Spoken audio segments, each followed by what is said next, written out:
Welcome. Welcome to the first ever official episode of the Command Deck podcast. I'm your host, Ghost, and this is my co-host, Galaxy. What's Welcome. up? So today we have quite a few topics to talk about. We got the Super Bowl to talk about, movie trailers, and anime, and then the final piece de resistance will be the Captain America Brave New World reviews and our opinions on them. And don't forget to stick around to the very end for that, but also stick around and make sure you hit the like, subscribe button, and comment on any topics you'd like us to talk about. Alrighty, so should we begin with the Super Bowl? Yes, let us begin with that complete wash. Alright, so I don't know if you're like a 100% full-on NFL football fan, but I'm a diehard fan. And this Super Bowl was not what I don't think most people wanted to see. We could have had a way better game. But this game was a comeback story for two players. One is Saquon Barkley, first ever Super Bowl. He wins comeback rookie player of the year 4 or 5 years ago. He makes it to the Philadelphia Eagles, makes it to a Super Bowl when he was told he would never make it to a Super Bowl by the former owners of the Giants. God and then damn.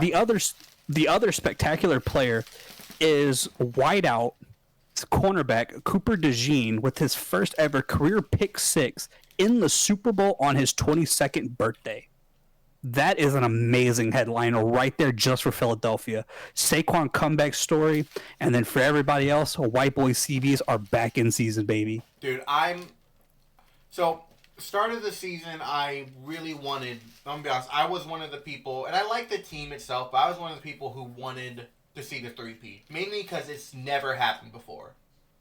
Right? No, You're that trash. Well, because, to be fair, they played pretty well the last few seasons in the Super Bowl. So I was like, okay, I wouldn't mind seeing them again. Then throughout the season, they kind of been winning games they weren't supposed to. They, whether by calls or the other team just not playing good either, doesn't really matter. But I slowly became disinterested. You became a Patty believer, didn't you? No, I kind of became disinterested in the team. And when I found out they were in the Super Bowl, I was upset, mainly because I feel like there were plenty of other teams who deserved it based on the way they played the entire season and everything. And it just kind of felt like they were there.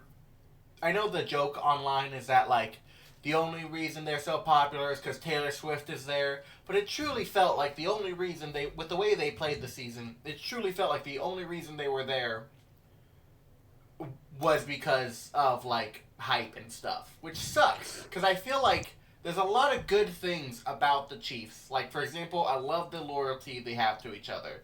They have faced a lot of backlash over the last couple of years for this or that, and they have stayed true to each other. And I, as someone who values loyalty, I admire that.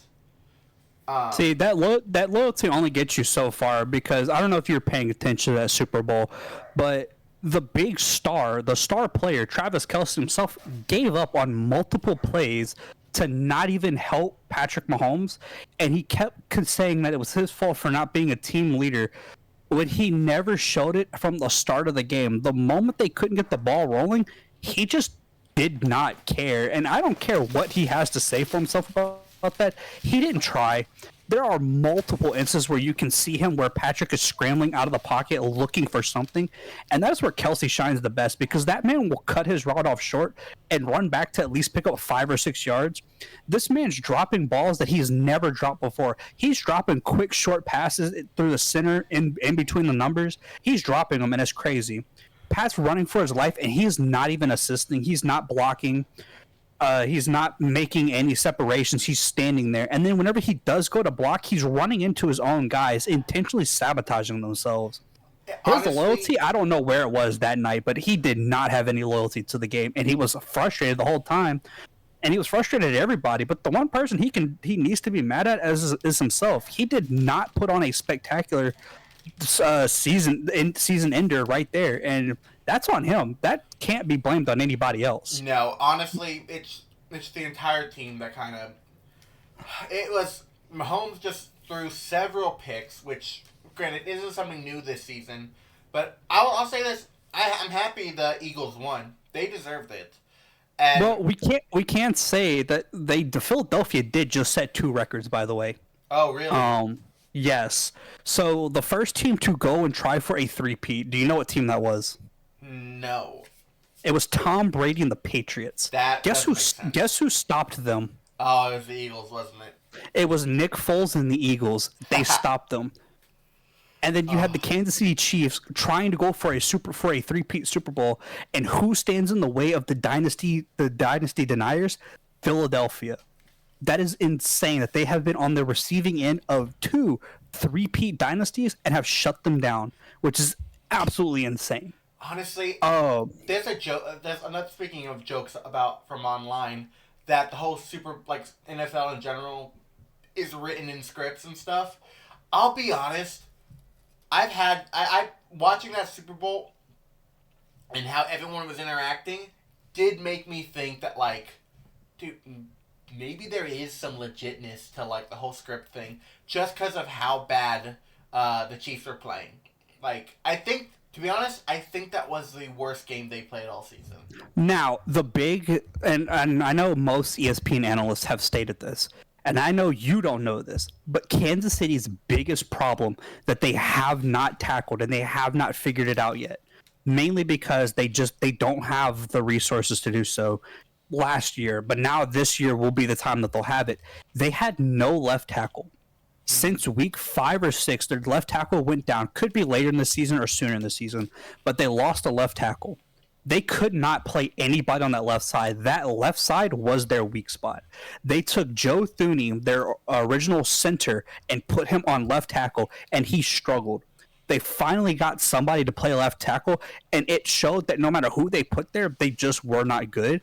That is Kansas City's weakness. They don't have a left tackle. Now, honestly, when it comes to... I think I remember that being seen in the Super Bowl, too. When it comes to... Oh, yeah. The other record, by the way, that I mentioned...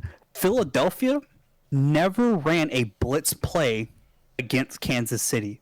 Kansas City ran 5 blitzes and failed on all 5. Philly never blitzed the entire time. That was just man-to-man or zone coverage defense with the defensive line collapsing the pocket on more than one occasion, which is phenomenal for a defense to do that with no blitzing. Because this isn't the first time they played, and I'm pretty sure Jalen Hurts, as he stated, he kept a picture of the last time they played in the Super Bowl where he was walking and the confetti was red and yellow on his phone. Now he finally wins a Super Bowl. The confetti is green and white, and now that's his new phone screensaver. This man is a legend. He deserved it. He deserved that win. And like I said, at the start of the season, I wanted the 3-peat, but by like halfway through the entire season, I was like, no, give someone else a chance. Now, the NFL could have made another significant record they could have set if the Washington Commanders would have beaten the Philadelphia Eagles and proceeded to the Super Bowl. LSU star quarterback and Heisman winner Jaden Daniels would have been the first ever official starting rookie to be in the Super Bowl. Now, that's not saying that can't happen because he's still in his rookie contract for 4 years. Yeah. But if he would have done that, it would have been the first time that a rookie starter in their first year made it to the Super Bowl. And what's crazy is this isn't even the first LSU star quarterback that is a Heisman winner to make it into a Super Bowl like this. The last one to do it was Joe Burrow, and he did it on his last year of his rookie contract, which didn't count, but he made it against the Rams. So now LSU is going to have one of the greatest campaigns ever in the history of college football to sit there and go, we are the league that has consistently brought out the best wide receivers, the best defensive players, and the best QBs. You should come to our school and play.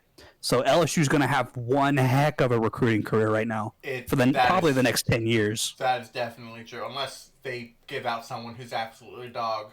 But what's interesting is that, as y'all know, Super Bowl's on Sunday, right? And I'm a church-going man, been that way all my life. But what's interesting is my pastor also loves football. He's a Dallas fan but Ooh.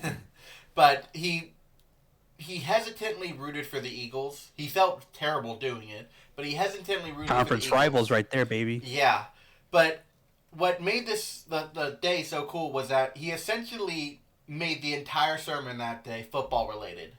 Like, he tied everything, like, football back to, like, the Bible. It was crazy. But he brought up so many, like, amazing football players. Burrow was one of them, and whether or not you like him as a person, you have to admit that, like, what's his name? Oh, you just said it earlier. Burrow? No, not Burrow. Patriots. Oh, Brady? Brady is probably one of, if not the best quarterback the NFL has seen. But he made it a point that, like, there's so many good players, especially QBs and stuff, or defensive, but he brought up a point that made me think that nowadays football is so much about the quarterback. They added and changed a lot of rules to kind of make the quarterback the most important person. Oh yeah, offense sells tickets, defense wins games. That's the mindset. But the problem is that, like, when I think this is where the Eagles the Chiefs truly struggled.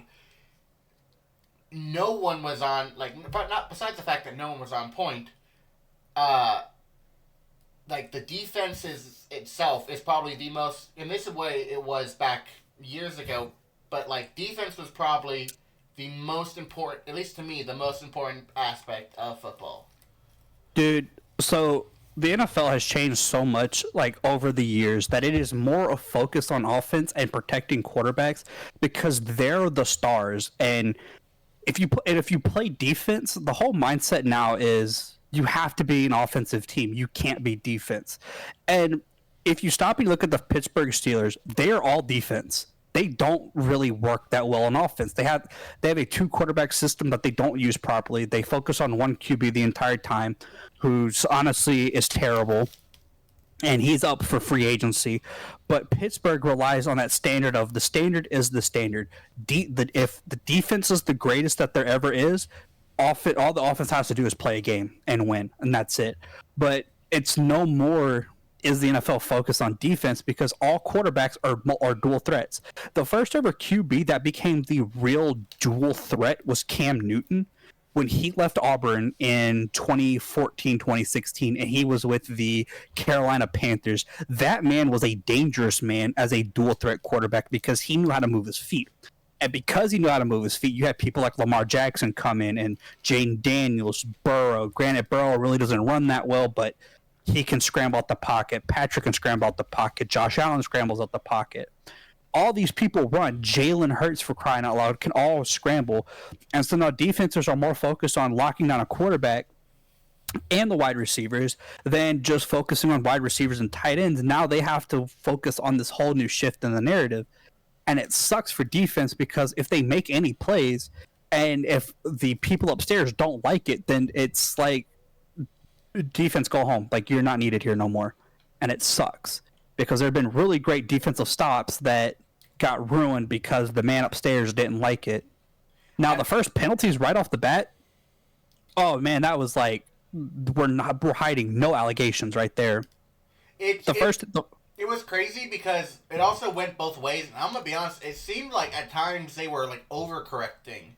And kind of being like, they were heavy overcorrecting because the first penalty of the game came in with literally 5 seconds of the first play when Kansas City kicked it off to the Philadelphia Eagles to start the game. The first pass to, I think it's AJ Brown or Devontae Smith, and it's them in a battle between Trent McDuffie. They're literally in an arm battle. And Brown or Devontae's hand touches Trent McDuffie's mask in a hand battle, and they called it offensive pass interference, and it wasn't an OPI. Yeah, it would have been a even face the man mask upstairs. No, it wouldn't even been a face mask because face mask you have to grab that mask. You have to grab it. If you touch it, it's not a face mask. If you're running against your man and you touch him in any way, you push off of him, you pull him to the ground, you do anything to prevent him from playing his position, just so you can get the ball, it's an offensive pass interference. The same way if, say, you're running the route and I'm grabbing you and I'm like slowing you down and the ball's being thrown your way and you have all that speed momentum and I grab you by your shirt and I pull you back. That's me interfering with the fact that you would have been able to catch the ball. So they called it OPI and it was so overcorrecting. And then the next penalty came in, I believe, about the second quarter. And you're missing one. There was one that was like 5 minutes after, like less than 5 minutes after that one. Oh yeah, I don't remember what that one was for. That was, I forgot what it was for, but I know it was against the Chiefs, and there was also a really stupid one.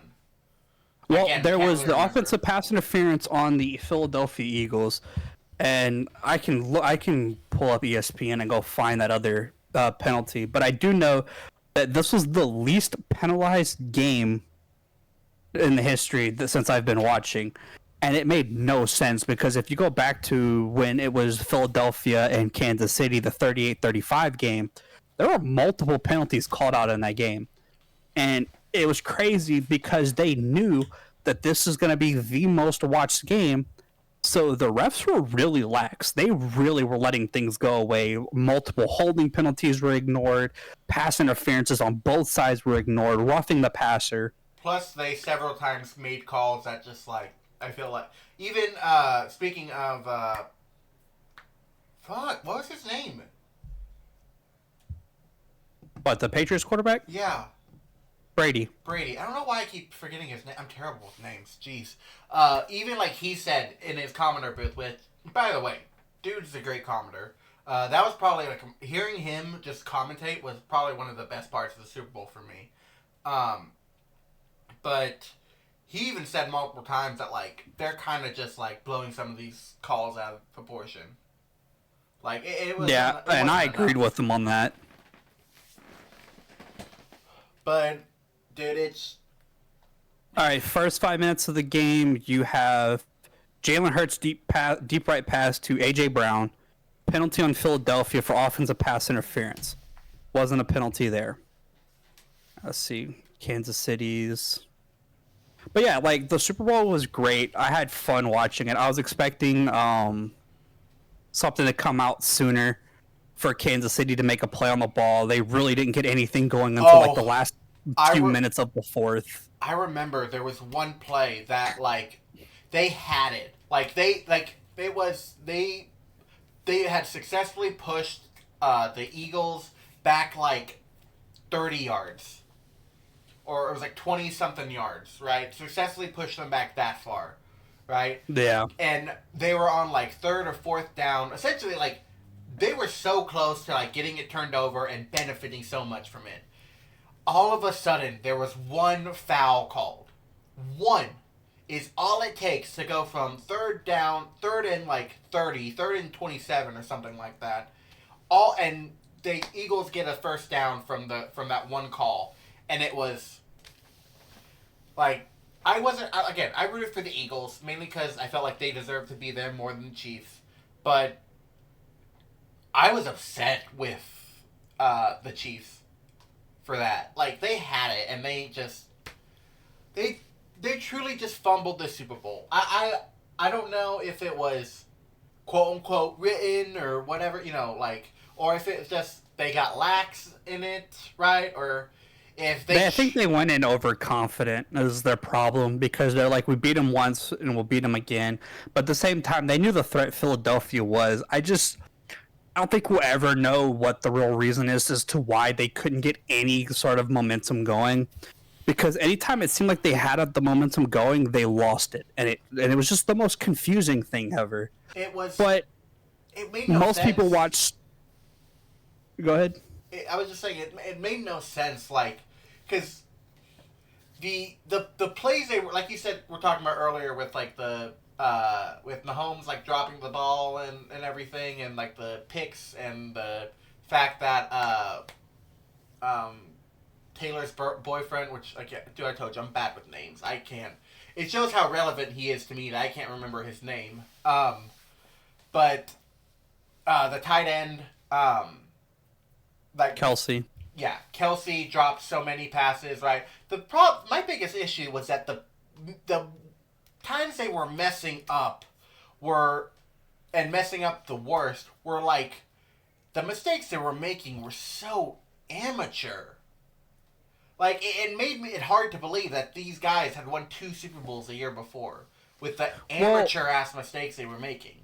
So they're also so far for the history of the Super Bowl, no team has won 15 games and won a Super Bowl, and Kansas City kept the thing going, because even when Kansas City made it to the Super Bowl last time, they weren't 15, they were like 11 and something, I believe, at the time. But like for them getting there, like if when people did the math and actually looked at how some of the plays would have gone against Kansas City, they wouldn't have even been in the running for the playoffs in the first place, due to the fact of if they never blocked the kick by Denver, Denver would have won the game. If the refs would have made the right call against the Raiders, which they didn't and they should have, the Raiders would have won that game. But what they did was so basically in the Raiders game, no one was ready. The center snapped the ball to the quarterback who wasn't paying attention. Nobody's in position, and they ruled it. God, what was the ruling?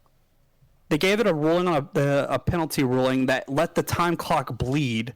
Instead of it being a false start, they gave it an illegal man shift, which let the clock bleed and gave Kansas City the win, instead of it being a false start on the center and pushing them back by like 5 yards and the clock stopping, which would have been enough for them to throw the ball to the outside, get it, run out of bounds, and then kick a field goal. They would have probably won.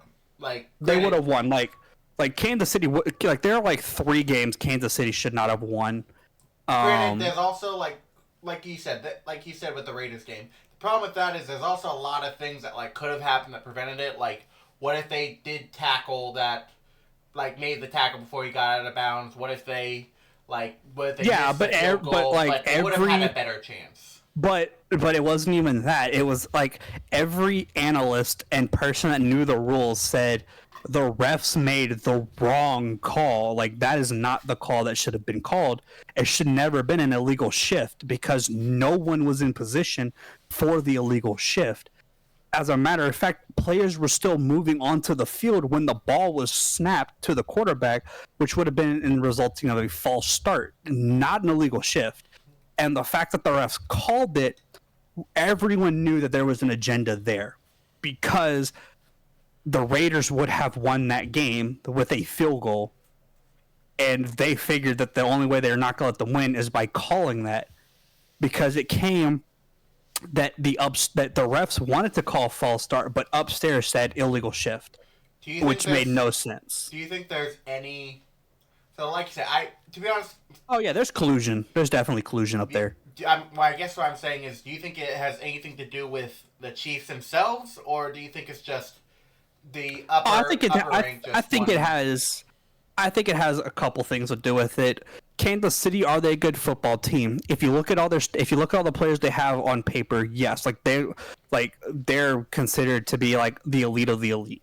Well, they've had good moments over the last couple of years. They've had good moments, but the one thing that will never fail to not put them in bad understandings or a bad outlook with the public is the fact that none of their wide receivers can ever just not get in trouble.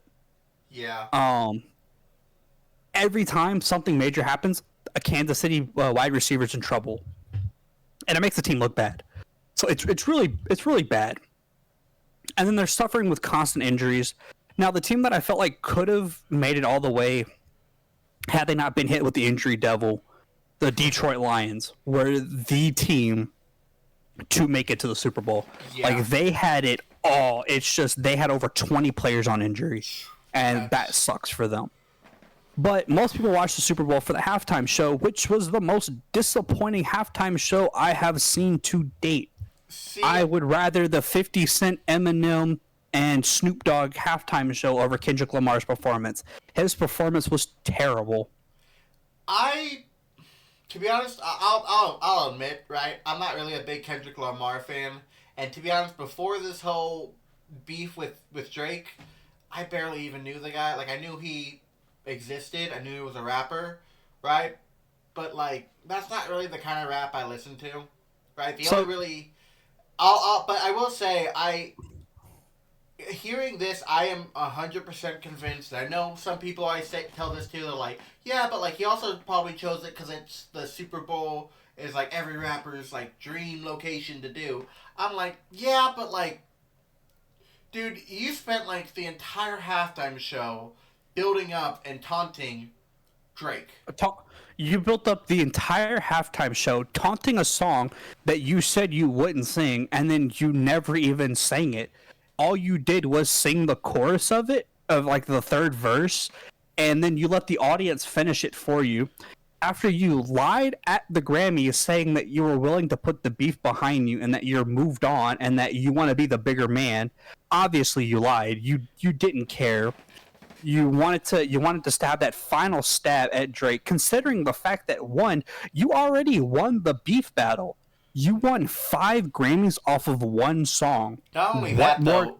What more could there have been done? Here's what else. I don't know if you noticed. Did you see Serena Williams? Oh yeah, she crip walked. Yeah, she danced. Dude, that's his ex-wife or ex-girlfriend or some shit, right? Yeah. Dude, like I said, I am entirely convinced that the entire thing thing was just petty. It was a petty Super Bowl show. To be honest, I thought it was funny. I'm not gonna say it was a good performance. It was an okay performance, right? Decent. It was mediocre at best, bro. It wasn't even good. It was, like I said, to be honest, I would rate it at 5 out of 10 based off the performance alone. The only reason I raise it higher is because, to be honest, I kind of enjoyed the fact that it was so petty. But even then, like, even taking out the pettiness, there were times when, like, he would mumble rap and it was just, like, hard to understand him. Yeah, most older people like did not understand what he was saying, and I'm sitting at my computer watching the Super Bowl, going, "Oh, cool! He's about to sing this song," and he doesn't sing the song. He never a halftime show is supposed to be a show. Yes, it's supposed to be spectacular with what they build around the stage in the center of the stadium and everything like that. But at the same time, if you go back to the other halftime shows, they are singing full songs. Kendrick never sang a full song. He would sing bits and pieces of a song while being a complete goober and an idiot, dancing all over the place. He's mumbling half of his lyrics. He doesn't even say anything right. I don't know who was it SZA, SZA? She was the only part that I liked because I actually understood what she was saying. I've listened to Kendrick Lamar. I've listened to him since the Damn album came out with Humble and everything like that. But this was his worst work yet. Like, this was terrible. And I still maintain that the best halftime show was the Katy Perry one. Katy Perry's was the best. Dude, but girl came out on a lion and she left like flying.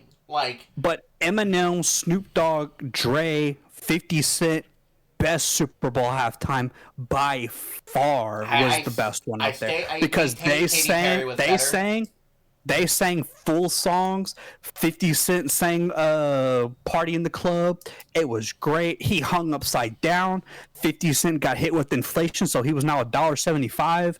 Like, it was great. No, I maintain... Katy Perry's was great, but nothing beats watching 50 Cent out of breath hang upside down trying to sing Party in the Club and then standing up and looking like he just got done running a marathon and then having to pass it off to Snoop Dogg. It was great. Snoop hitting the C Walk, the Crip Walk, the Blood Walk, whatever gang he was affiliated with was great.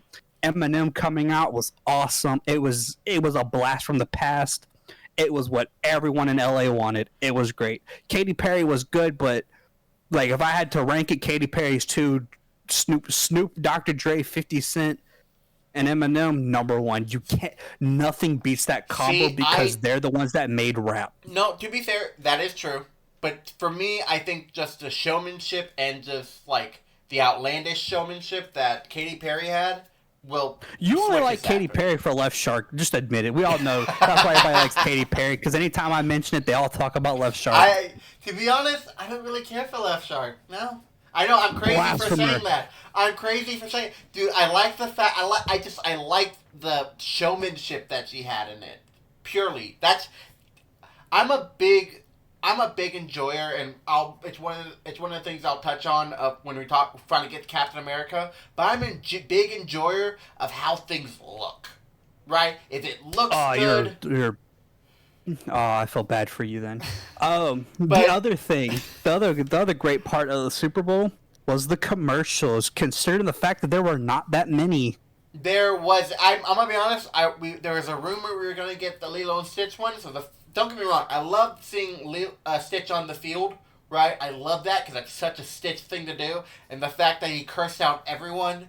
And Oh, dude, he was bobbing and weaving on that field, dude. I was giggling at that. I was like, "Oh, this is sick." It was great. Well, I thought that was gonna be like the teaser, and then as soon as we were gonna hop into the trailer, but that never happened. I was like, okay, now I'm kind of disappointed. But the fact that he cussed everyone out of the stadium with the Iga Naga Twista or whatever, dude, Oh yeah, it was great. It was awesome. Puppy Monkey Baby made a return. I was was happy to see that. Dude, I kid you not. Looked to my sister because I forgot how old it was when it came out, but I was pretty young. Just, dude, that was such a crazy ass commercial. Dude, Puppy Monkey Baby at the time for the Mountain Dew Kickstart was so great. It was awesome. And then they had him in all the ads, and then I'll never forget, Mountain Dew made a commercial where people were walking through the museum of Mountain Dew, and there's Puppy Monkey Baby in a glass jar, and I was like, you gotta release him. You gotta bring him back. He was my favorite icon. He's my favorite. And it was all mascot. for Instacart. It was all crazy. For an Instacart ad, dude. It was crazy. What's that's such a random. Such a random commercial. I love it though. The worst commercial was the WeatherTech commercial. Because that commercial confused me. What does 4 old ladies flashing the guy at bingo have to do with anything about a car? Yeah, that confused me. Because I thought it was a comedy movie coming out. That would have been awesome. Someone like 4 dudes pretending to be grandmas or something. I thought it was that. But then it was the moment she spilt that cup of tea on the floor and you see the WeatherTech logo. Yeah.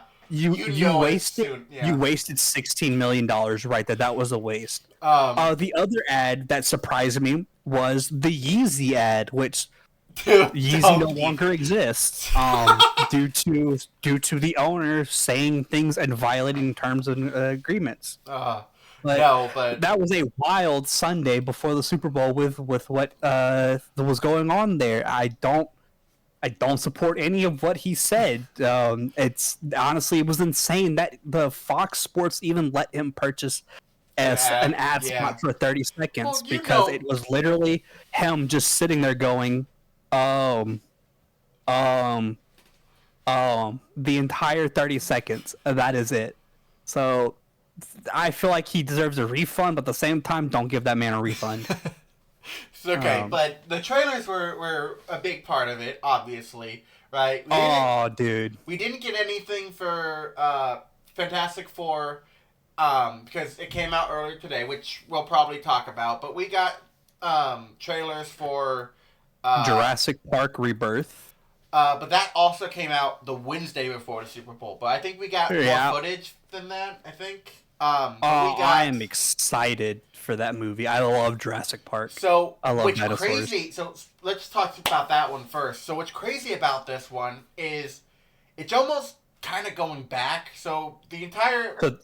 I realize you don't really know the story behind it. The story details that have been released behind it, have you?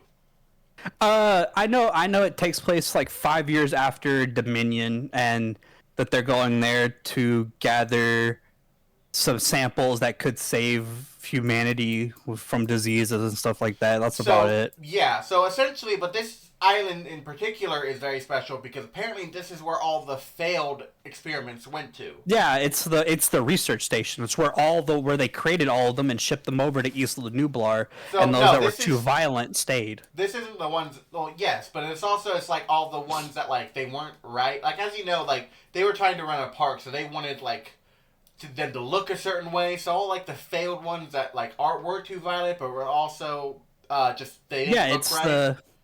It's the R&D station. It was the research and development for the dinosaurs. Yeah, this was essentially the island of failed experiments. Is if you really get down to it. I'm so excited because, and the things that I need that hopefully the movie will address is Jurassic Park Dominion basically came off the other movies with dinosaurs being all over the earth. And then the way this one starts off is, or from what we see, dinosaurs are back on the island. Like, they all went back to the island. Like, they all said, man, I ain't built for working a 9 to 5 out here in New York City. I can't even maul Greg because he won't even send me the right paperwork. I'm going back to the island. But no, and I needed them to address that, because if you sit there and say that all the dinosaurs just went back to the island, I'm gonna hate it. But there better be an explanation as to why everything looks like it's back to normal. Well, apparently so they do kind of touch on it in the details. Is apparently the world isn't necessarily able to support the dinosaurs, right? That's why they're either dying off or they're going back to the islands. Because those islands were made to support the dinosaurs. I don't think you can make an island. I mean, I'm pretty sure those are there. You also can't really, not make an island, but like the vegetation, they've changed to like. Well, yeah, and it's also hotter than it was back in the day for them. Yeah, whatever. So it's the world itself. Everything's changed. They're not meant to live. Yeah, the world itself isn't. The world nowadays, at least in Jurassic World movies universe, isn't made to support the dinosaurs, especially with them being wild animals. So they're kind of dying off.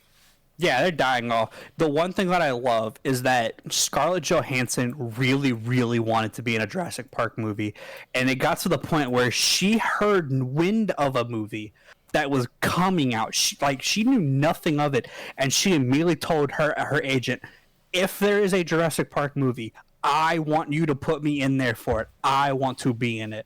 And she finally got her wish to be in a Jurassic Park movie. Good for her.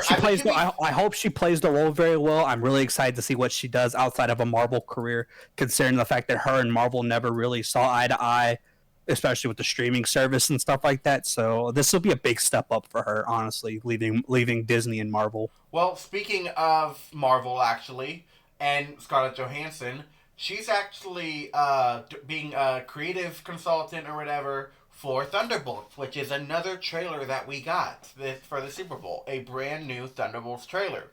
Man, dude, I don't think they're gonna win. I think it's gonna be. How do you beat a man that literally just turns, like, so the snap of a finger turns you into ash? Like, how do you beat that? I'm convinced it's gonna be kind of like.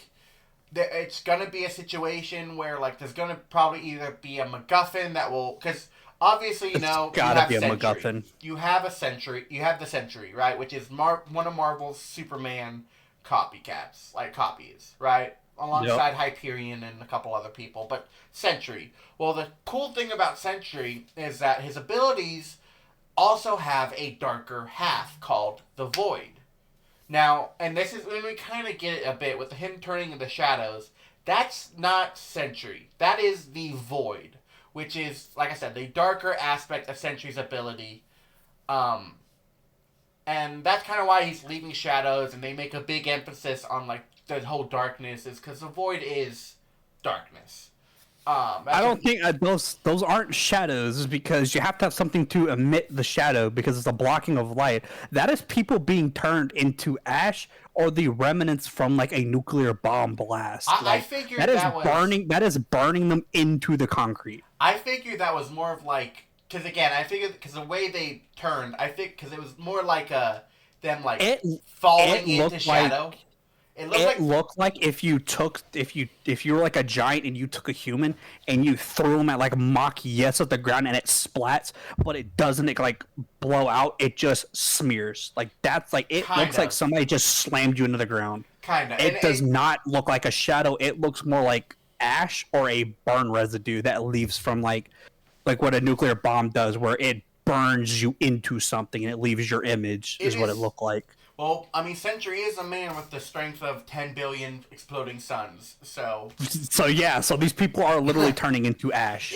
They're not dropping the normal way. They're, like, collapsing into nothing. So the only way I can see it is either they try to appeal to his better nature, which I don't think would make a lot of sense, considering that they would have just met this guy, like, an hour. And they wouldn't know anything about if he had a good nature. Yeah. And that wouldn't be like them. It wouldn't be like anyone like Bucky to go, hey, man, calm down. You just killed an innocent person. That's not Bucky. And I don't see that being the Red Guardian or Ghost or anything like that. Yeah, But I think there's going to be some sort of, like, chemical they're going to have to get into him, or, like, maybe like a power dampening collar or something. Something of that nature that will suppress it. That will suppress it to the fact that, like... Now, I don't know. Speaking of characters in it that aren't going to survive, I mean, let's talk about the fact that Taskmaster is literally in barely any scenes. Taskmaster is not going to live because, one, that's not the real Taskmaster. I refuse to believe that. I just believe that is a code name given. I don't believe that's the person, because even in the trailers when it shows her fighting, it's just generic combat fight. It's nothing mimicry like what Taskmaster's supposed to be. Well, you see her using a bow like Hawkeye. You see her using a bow like Hawkeye. Granted, like I said, there's barely any scenes in the movie. But what I'm saying is, like, when they show, like, we don't know about that in the movie. All we're getting is trailers. Yeah. But from what they're showing, like, when she's doing hand-to-hand, there's no mimicry. It's your generic combat for an action movie. And I feel like she's going to be the one to die first. Ghost, I don't understand what's... Like, I know Ant-Man and the Wasp fixed her. Ant-Man and the Wasp fixed her. Fixed Ghost from her phasing in and out and all that stuff. But even then, whenever they showed her fighting, she wasn't really utilizing her ability. And so it made me forget that she was Ghost. So hopefully they fix that, but I don't know. And with Bucky, I don't know what they're doing with him, but I do have a clue about where he's going to be down the road, which comes off of Captain America: Brave New World, which we'll talk about later. But I have a feeling I know where his route goes. And do I support that route? If he goes the route that I think he's going to go, maybe. But if he goes the other way, I don't see it lasting that long, and I don't see him being there very long either. See, I'm excited for this movie because on one hand it looks action-packed, and we haven't exactly got like a big team-up movie like this from Marvel in a while. And to be honest, I feel like these team-up movies are where they really shine because they put the most effort into it. Now, to be honest, I think all these characters that they brought going into it, they've all kind of... You've seen them from different projects here and there, and... depending on the movie or the medium they were in, right, you kind of learn to either care about them, hate them, or feel sorry for them, depending on the character. And I feel like this will be a good chance to kind of dive deep into it a bit more, and make us either care about the character or just like the characters. Now, that comes with if Marvel can fix one thing, they can fix one thing, I think everything might work, and that one issue is their pacing. They do not have consistent pacing. No, and they also have to. They can't. 20 like Endgame, Infinity War, everything building up from Phase 1 to Phase 2, pacing was never an issue. Everything, if someone said something and it was meant to have an impact, there was like a few minutes for it to linger and have an impact. Now Marvel's all about quick one-liners, saying something, hopping into action. Nothing really grows, and I feel like that's a missed opportunity, because if what they showed in the Super Bowl trailer of them having that emotional scene where they're like, oh, we're gonna die or whatever, yada yada yada, where they're like becoming sincere because they realize that they admit that they're not the ones to do this. If they don't focus on these characters and the fact that they're struggling to come with the terms that they are the ones that people are going to have to look up to, and if the pacing is so off on it, it's not going to matter whether they say we can do this or not, Because if they say that we can do this and the pacing just speeds through it, you ruin any sort of like, I believe in them. Yeah. But in the same way of we can't do this, we're not meant to do this. If the pacing isn't there for it either, then you don't care for them because all you care about is give me the next scene. But if it's done right, where it lingers, it just not for like an eternity. Like if it just lingers for at least 2 or 3 minutes, somebody has a heartfelt message that they give to the team, and it lingers. That is where it matters to build a connection with the characters. Like when Peter Parker passed away in Infinity War, we already had a connection with him because one, he had his own movie at the time, so we got to build that connection with Peter Parker. Then we got to see him in Civil War. We got to kind of build off of him there that, he's the new kid on the block. Infinity War, we got to build with him and Iron Man and see their relationship and how it works. And then when he dies, due to being snapped out of existence, you see how much it affected Tony and his decision making going forward. And there was that lingering because in the back of his mind was always the what if we can't do this? And it stayed like that. So you had this moment to build on what they're doing is really dangerous and may or may not work. If the Thunderbolts don't do it right, I don't think anyone's going to care if, say, Ghost or Taskmaster or the Red Guardian dies. Or what's the other guy? The one that was Captain America, but he's U.S. no longer. U.S. agent. Or if the U.S. agent dies, if he dies, I don't think anyone's going to care because if they don't deliver it right. If say you have the party fight and then they kind of go their own way, and then you kind of spend like at least 10 minutes. At most 10 minutes at most on each character, and you have them kind of go through their struggle, and then you introduce another team member. Say you introduce U.S. agent to Taskmaster, and they kind of like share a message, and then they go around, and then those two believe that they can do it, and then they go around and convince everybody. That'll work because that'll get me to go, I believe in them now. But if you have them fight and squabble and disappear and break up and then just magically come back together because, oh, well, we're the only ones that can do this, that's not going to work for a pacing. That's just going to be bad story writing and bad pacing in general. I mean, and I think what they have to realize is, if the movie is good enough, people are willing to sit 3-4 hours, right? I mean, there's a reason why, like, the Wicked movie, right? That thing was 3 hours long. And yet, wasn't Endgame like 3 hours? Like it was like 2 hours, almost 3 hours. It was probably almost 3 hours. Like the audience, if the movie is good enough, and if it draws us in enough, we are willing to take the time to watch. If the story is good enough, we are willing to take the time to sit there and watch. Because that's the purpose. It's to tell a story. Like.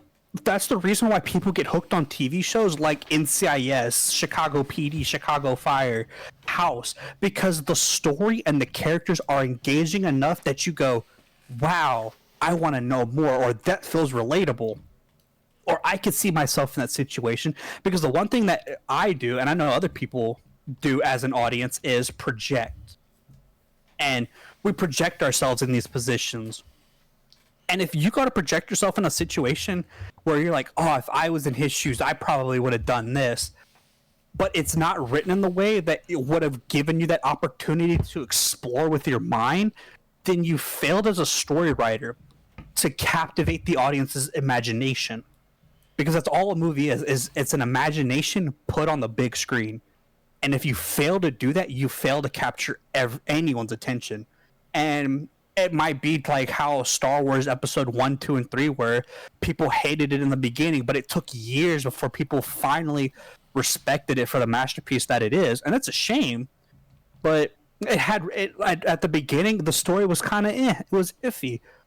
But Marvel has never had an iffy storyline until Phase 3 and Phase 4. I think they're on what? Time out. Let's be real here. Thor 2's story wasn't exactly... Yeah, that's what I'm saying. It was, it was iffy. Was that Phase 2? I've gone back and watched Dark World, and at first when I watched it, I hated it. But now when I went back and watched it, I kind of appreciated the story it told. Do I remember what the story is? Absolutely not, because I watched it like 5 or 6 years ago. But I kind of respected it for the story that it told after I gave it some time, and then kind of figured out how it fits in line with everything else. But is it the best story? No. But did it captivate me? Yes. Like when Loki died, air quotes around died. I was like, oh my god. And then Loki's like, you never really cared about me, blah blah blah. And Thor has that emotional thing because we've got to see Thor and Loki's emotional connections in the first movie and the Avengers movie. We got to see their whole interaction in like 4 movies. Yeah. That when Loki died, I was like, man. And this was at the point where they manipulated you to think that Loki was finally about to do good, or he was going to change his ways and stop being the one that everyone hates because he wants people to love him. He wants people to like him, and he was just about to change, and he makes that noble sacrifice, and it was all a scam. And then we see in Loki, the TV show, when he sees what Thor truly said and how Thor truly felt, he understood what he had to do, which is why it led him to sit at the tree of the timeline and all that stuff, to sit there and hold the multiverse together. Like, he understood what he needed to do because he saw that the person that he really cared about the most, his mom, died. Even though she wasn't his real mother, he got her killed, and he regrets it ever since. Yeah. He sees his brother, who thinks that he died trying to save him, is gone forever. Because as far as Thor knows, Loki's gone. Yeah. He lost a brother. He carries that emotional guilt that if he were better, stronger, and never underestimated Thanos, that he probably could have saved Loki. I swear, if there is an interaction in Secret Wars or Doomsday between Loki and Thor, right, when Thor finally realizes that his brother is alive, dude, that's going to be a missed opportunity. I need to see that. It's going to be a really missed opportunity, but if they do it right, bro, I will shed a tear. I will cry. To be honest, I'm going to be honest, I've never been a big crier, right?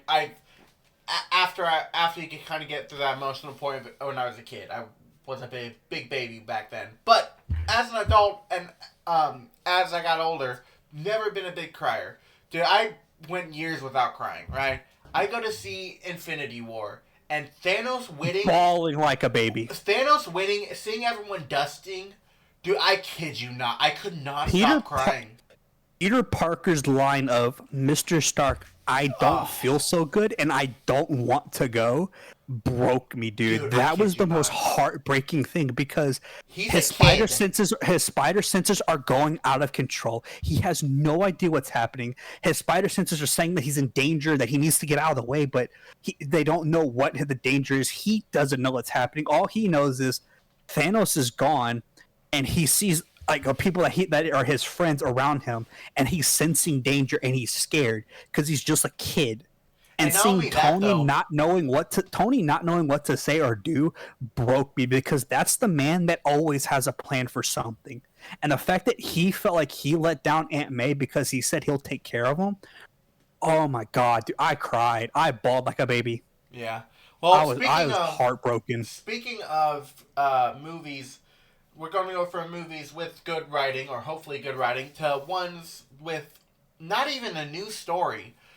Why are they making a new Smurfs movie that's literally just the same plot as this other live-action Smurfs movie that came out? I did not know anything about the Smurf movie. I'm sorry? No, okay. I kid you not. They're making a new... They released it at the Super Bowl. They're making a new Smurfs movie where the Smurfs go to the real world. Does that sound familiar? Oh, yeah. They got Rihanna as Smurfette, and apparently there's an influencer Smurf now. There doesn't need to be, but like... Oh, why'd they change the design? They changed the design so they're more... cartoony? They're more cartoony. They're not lifelike like they used to be. And they're still putting them in the real world. Honestly, I don't want to talk about this movie. I'm not excited for this movie.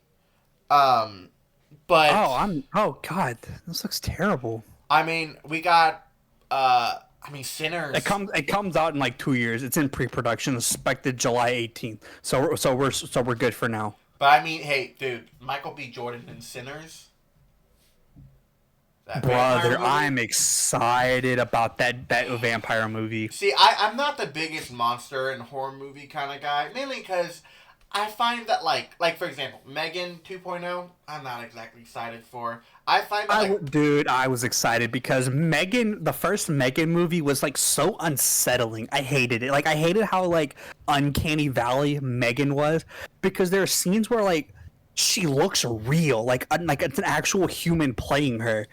And then there's just some things where like you can tell it's a real human like walking around, and then she'll turn her head and then it just becomes shiny and glossy, and then you're like, oh god, no, I don't like that. Like, why does it look like this? but like Megan 2, I'm excited for. my only problem with I'm like really these horror excited. movies and stuff is usually you'll have a lot of characters make the absolutely dumbest decisions, and it's just it's hard to like, and it's weird saying this because I'm a big like superhero movie like action like Fast and Furious, love the Fast and Furious movies, love the Mission Impossible movies, but seeing them make such stupid decisions pisses me off. See, I was in the same boat as you, and then I stopped and realized when I got put into a situation where my adrenaline was rushing and like I was on like I was on fight or flight mode, I made decisions that weren't smart. And then I stopped and then I thought about it. You're in a situation that one, like you're in the woods, okay? Like most generic horror movies, you have you in the woods, okay? One, you don't know the area, you don't know the terrain, you know nothing, and most of them are like out in the middle of nowhere. So the most nearest civilization is either 4 to 5 hours away, and you're being chased by something. One, you don't know who it is, and then you don't know if. And then when you come across things that are supernatural, you know nothing about it, and so their only instinct is flight, run, get away, self-preservation. And then like there are some things where like if I'm seeing somebody running, and they know something's chasing them, the one thing that I hate the most is the looking back behind you. But then I'm guilty of that because I'll be walking, and if somebody that I kind of like, if I'm walking like in town or whatever, and there's somebody that just gives me these like suspicious vibes where like I kind of feel like uncomfortable walking past them, the moment I clear them, I turn around and look just to see if they're like if they did anything. So I can see that happening. Like if I'm walking and there's like a shady like homeless guy walking past me, I might be like, this be the day I get stabbed. So then I'll create room, and then the moment we were like past each other, I'm like at least 6 steps away from him, I'll turn around and look. And whenever I ran in like track in high school, like just to do the PE stuff, I've looked behind me as well just to see if I'm faster than like a buddy of mine or whatever. You never do that though. That slows you down. Yeah, but it's like at the same time, it's like these decisions, they're being made on like on the whim. It's like instantaneous decisions. So I give them a pass for that because in Megan, they try the smartest thing to do, shut the robot off, and they do that. They don't go, oh god, run, whatever. No, the woman literally goes and shuts Megan off, and she powers her off, and then for some reason she doesn't know that Megan's AI is like super intelligent and can like just turn itself back on. So she turns it off and thinks that she like, did what anyone would do. Something's a piece of machinery's backed in on the fridge, you turn it off. She turns it off, walks away, and Megan turns herself right back on and attacks her. And it's like, okay, that's really creepy because in my mind, if I shut something off and it does something, I'm not happy about that. Like I've turned the TV off, pressed the button once, and walked out the room, and then heard my TV kick back on and go, that shouldn't happen like that. That's not normal. So, to be honest, there's a movie that, like, I don't know how to feel about that came out, right? It's just kind of, I feel nothing. That for one of the trailers, Novocaine. Oh my god, I wanna see it, but at the same time I don't want to watch it. I have no idea how to feel about that movie. Like, on one hand, it's Jack Quaid is an amazing actor, right? Voice actor, regular actor. He's done an amazing job in his acting career. In The Boys, he's in the show Companion that came out recently, or was in theaters recently. Yeah. I didn't see it. Again, it's kind of like one of those movies that's like, again, I don't really go see horror movies. Sorry. But I don't know how to feel about it. Now, going to one of the topics is the How to Train Your Dragon movie, right? I feel like we got to talk about all these live action adaptations that are coming out. and that I'm come out. excited for the live action How to Train Your Dragon. Because one, the animated story was such perfection that there was no need to change it and just adapt it in, because that's the adaptation most people want. When it comes to adapting something to live action, most people want a one-to-one recreation. And I'm happy about it. Like, I hated the Lion King live action because it's stupid. You can't call it live action, and not a single thing in that movie is actually alive. It is a CG remake. Well, to be fair, how are you going to get lions to be... Well, not even that. Like, if you would just go, like, get footage of lions running, at least. Like, actually film the locations or whatever, like certain like areas of the wilderness. Yeah, but everything is CG and 3D rendered that it doesn't even look live action. And I hated it. I don't know. Here's my whole take on all these live action and changes. This might be controversial. You ever seen Beverly Hills Chihuahua? That was a good one. That was a really good live action with the actual dogs.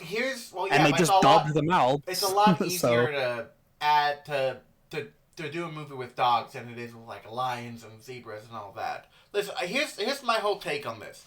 I am convinced that Hollywood is so afraid of telling their own stories.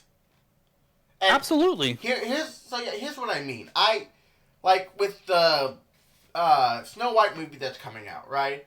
At this point, it's not even a Snow White story. It's using the Snow White IP, the Snow White characters, but there's like almost nothing about, from what we know, there's like nothing about the original Snow White that's in there. One of the things that made Snow White, and I don't even care that Snow White is Latina. I don't care about that, right? To me, I'm of the belief that like, as long as the actress does a good job, I don't care what race, and as long as the character they pick doesn't, like, their race isn't a huge thing, right? I don't care, right? As long as the actress does a good job, it could be a toaster for all I care. I don't care. But my biggest problem with this is that they're making one of the most, a princess whose entire thing is that she's pure, she's kind of a little bit naive, she's naive, but has this pure light. She's naive but pure of mind. Pure of mind, pure of light, and kindness, right? And they got rid of that, and they made her sarcastic and sassy. Not even that, they're making her this, like, formidable girl boss. Like, I get that the times nowadays, it's all about the girl bossness, right? But and I'm sorry, but women, you need to go take a sit in the back, because you had your time. You failed every single part of the way. You had guys write you and females write you, and y'all have failed in every single way. Take a back seat. Get back. Animated's on the way. Animation, come on through. It's your time to shine. Again, women, you sit in the back seat. Back of the bus. I don't even care if they make a girl boss story. All I care about is don't mess with the past. Don't mess with the goodness that came from our childhood, because you don't like the fact that, like, if you don't like it, write your own story. Don't change what has already been made. Like, I hated the Ariel remake, the Ariel live action, not because they made Ariel black. Which, by the way, Haley Bailey actually killed it at the role. I'm sorry, but the only reason why they picked her is because she looks too much like a fish. And that's all I gotta say. Her eyes are too far apart. She genuinely, she sang beautifully, and she played. She's a singer, so that's normal. She was an amazing Ariel. But my problem with it is, you wanted to make something like that. You could have literally gone out and made your own thing and not used a Little Mermaid's IP, and you probably would have had just as good of a success. But you literally lied to everybody when you said we're making a live action Ariel and Little Mermaid, because you said we're going to keep it faithful to the source material, and then you lied. You come out with Snow White and said we're going to keep it faithful to the source material, and then you lied. So the problem is not that who you're playing, it's the fact that when you come out and you say you're going to do something and then you do the exact opposite, you are a liar. You are not upholding your end of the deal. And that is why people get upset. Now, the other issue that people have is the CGI dwarves. I am against it. There are plenty of little people, midget actors in Hollywood. Peter Dinklage, the guy's son who played with him in Star Wars as an Ewok. Dude, I would have loved to see Brad Williams in this movie. Brad Williams said he would have loved to do it. There are so many talented little people in Hollywood that they ignored them. Give me Brad Williams as, like, Dopey. Give me Peter Dinklage as Grumpy. Dude, yes! Yes! No, but here's the thing. You don't write him like Grumpy. You literally take his character out of Game of Thrones. And you throw him in there. Yes! Perfect start right there. It would have been great. But seriously, another thing I want to mention. With this live action How to Train Your Dragon, from everything they've showed us, they're doing it right. Because they said we'll keep it to the source material. They are doing that. They said we're not going to change anything unless we feel like it needs to be changed. They have changed literally nothing. Well, they made it just as funny as the animated series, and I'm so happy and I'm proud. They've changed one thing, which, again, I'm going to be honest, I think it's dumb to judge an actress based off, the woman that plays Astrid. She's a white lady. She's now mixed. I don't care. If she's good if she does the role good, like, if she's, like, for example, like, I don't know if you saw the Percy Jackson TV show, right? Oh, but I did. I hated it. Okay, well, that's... okay, I enjoyed it. But, like, one of the biggest things that people had was that, like, they casted a black girl for Annabeth. She played Annabeth amazingly. My problem with it was you already had the time for Percy Jackson, which were the movies, which the movies did terribly. And I know that the TV show was supposed to be more book accurate. But my problem is you're writing this and you're putting it in a time frame where, one, nobody cares about Greek right now. Nobody cares about it. It's the time of the Romans, and it's the time of Marvel. No one cares about the Greeks anymore. I mean, they had their shot for like 5 years in a row. Back of the bus. Dude, go sit with the women. To be fair, you can't. Rick Riordan does have a Roman series, but you can't tell that without telling Percy Jackson. So doesn't matter. Back of the bus. Go sit in the back. Think about what you did. We're not, dude. This isn't even our main fight. Like our main fight card that we have. Which we're starting this strong with, if it's trash, back of the bus. You're gonna sit back there and you're gonna think about what you did. I swear to God, if it was not trash, it was so good. I didn't know. I hated the show for the fact of they're writing Greek when no one cares about the Greek. Back of the bus. They look. To be fair, I wish they did it so far back. But to be fair, I also kind of wish they didn't because the actors. Why didn't they just do the movies right? That's all they had to do was do the movies right. Back of the bus. You're not wrong, but that doesn't make the show trash.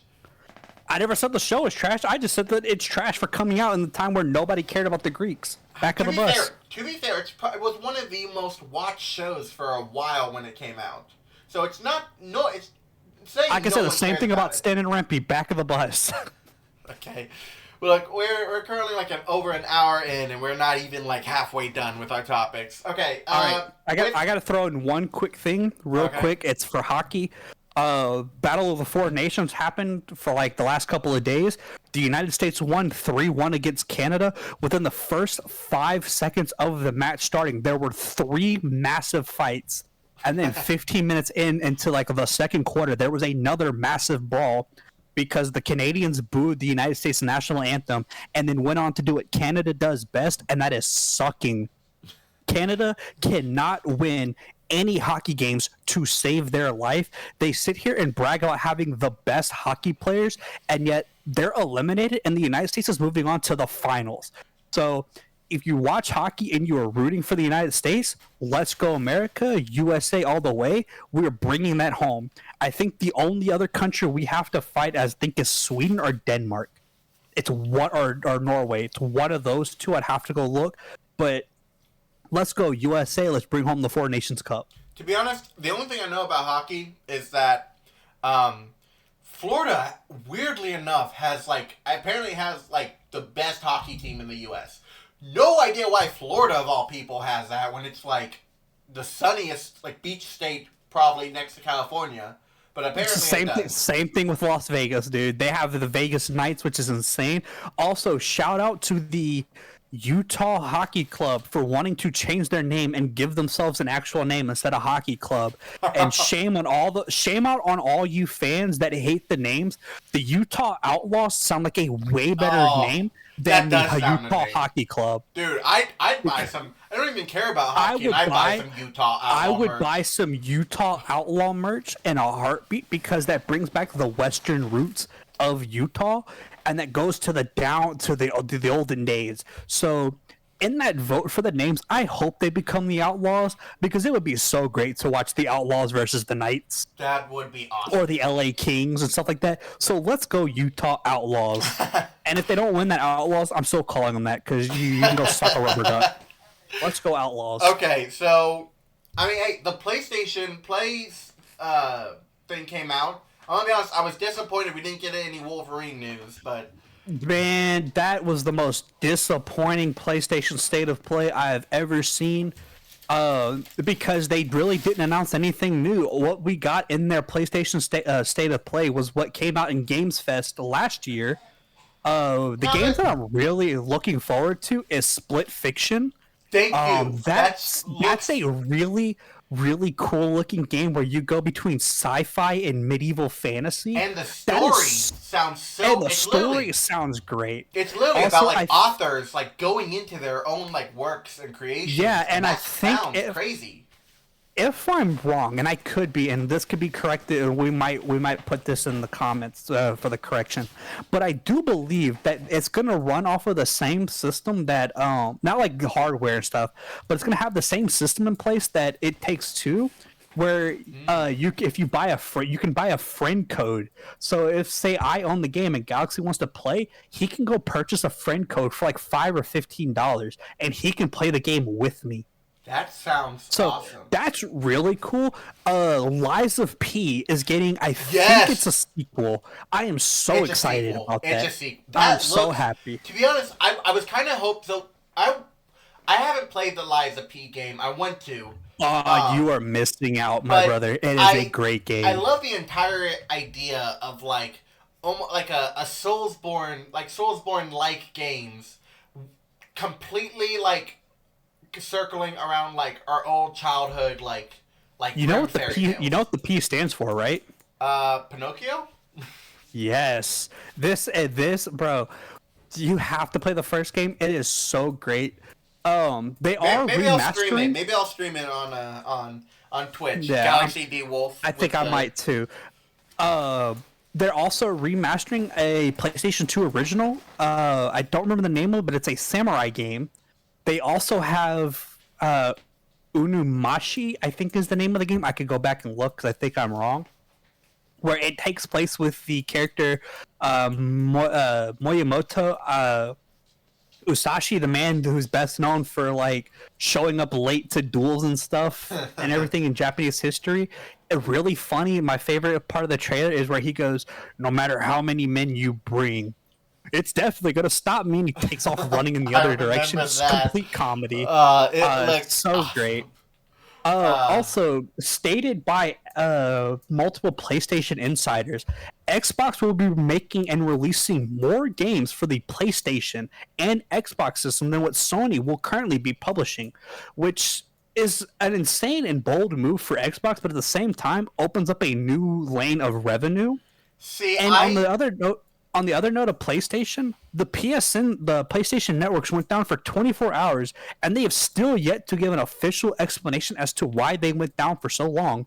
I'm convinced that, look, I'll be honest, there's a bit of a bias here, but I don't think it really applies to this. But I'm a PlayStation guy. I know you're more of an Xbox guy.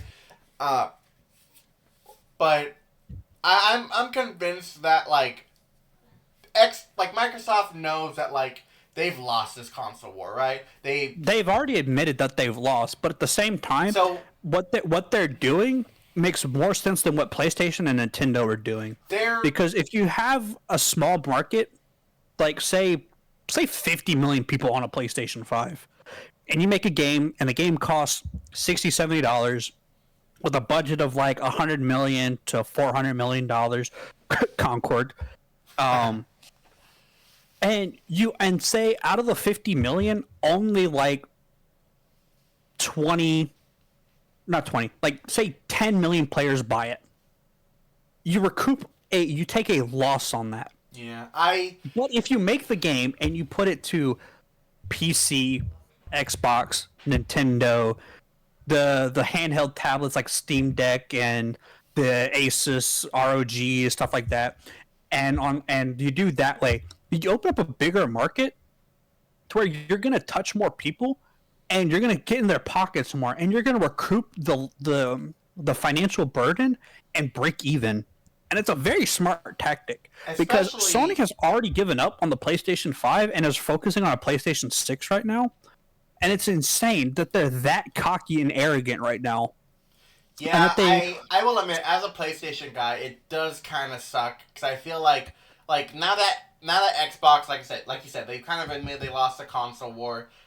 Unfortunately, and I feel like Overwatch has kind of corrected itself. The problem, this is kind of like the same situation Overwatch faced when Overwatch 2 came out.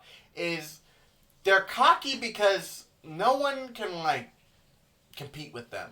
Like Nintendo's over here, kind of in the handheld department, and yeah, it's kind of doing it. But also, you have PlayStation over here, holding the more they've won the console itself. Nintendo's won overall, but also handheld. And I fear that Nintendo is going to make stupid decisions, a lot like Overwatch did, because there's no one to, keep them on their toes and, Now,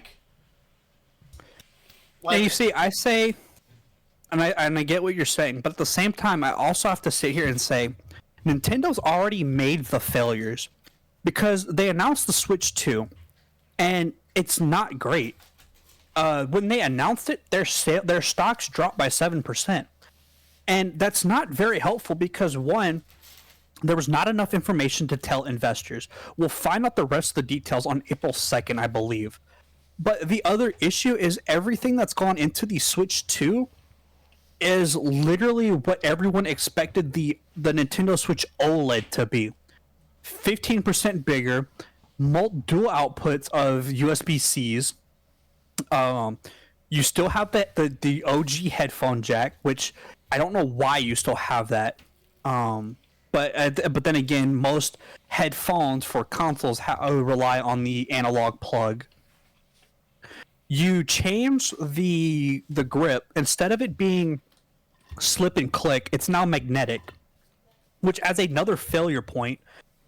Because the way that you show that you have to you push a button on the back and you break it off, that's a failure point there.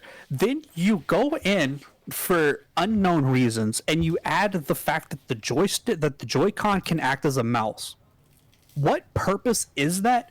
And then the biggest thing that everyone says is running Fortnite and Call of Duty on the Nintendo Switch, which is a massive failure because to play a game like that with a mouse, you also have to have a keyboard. And I guarantee you nobody is going to be holding their Nintendo Switch one-handed, missing a Joy-Con, and moving it around like a mouse. No one's going to do that. And if you sit there and think that that's how you're going to play it, you are delusional, and you need to go back into the corner and think about what you did. That is the stupidest thing to ever add to a Nintendo Switch. Now, could there be games where you can use the Joy-Con as a mouse? Yes. But to sit there and cite Call of Duty and Fortnite as the main primary sources of using a mouse Joy-Con is a failure. You are dumb. You need to go sit in the corner, put the dunce hat on, shut your mouth, and just listen to the rest of the class and listen to the teacher at the front. Because obviously you did not pay attention. Especially, Fortnite, I understand why, because Fortnite is, to me, it's the kiddie version of Call of Duty. I know it's more than that. I'm just not a big fan of it, but to me, the fact that you'll be playing Call of Duty on a Nintendo Switch is crazy to me. The fact that you're sitting there thinking that you can install a 268 gigabyte game on a Nintendo Switch when the highest it has on the low end is 128 gigabytes, and on high is 256. You would need an additional micro SD slot to put in there to have it. And then again, that is one game running on a system that has the optimal performance of a PlayStation 4, if by all leaks and accounts are to be accurately believed, which so far they seem to be true. I'm sorry, but Nintendo, you are far behind the rest of the pack. You are behind on Xbox and PlayStation, who are bounds and leaps better than you. See, what carries Nintendo is its family games of Mario and Zelda and Pokemon, which are all, in my mind, the Pokemon is a failure. It's terrible. We're gonna disagree on this.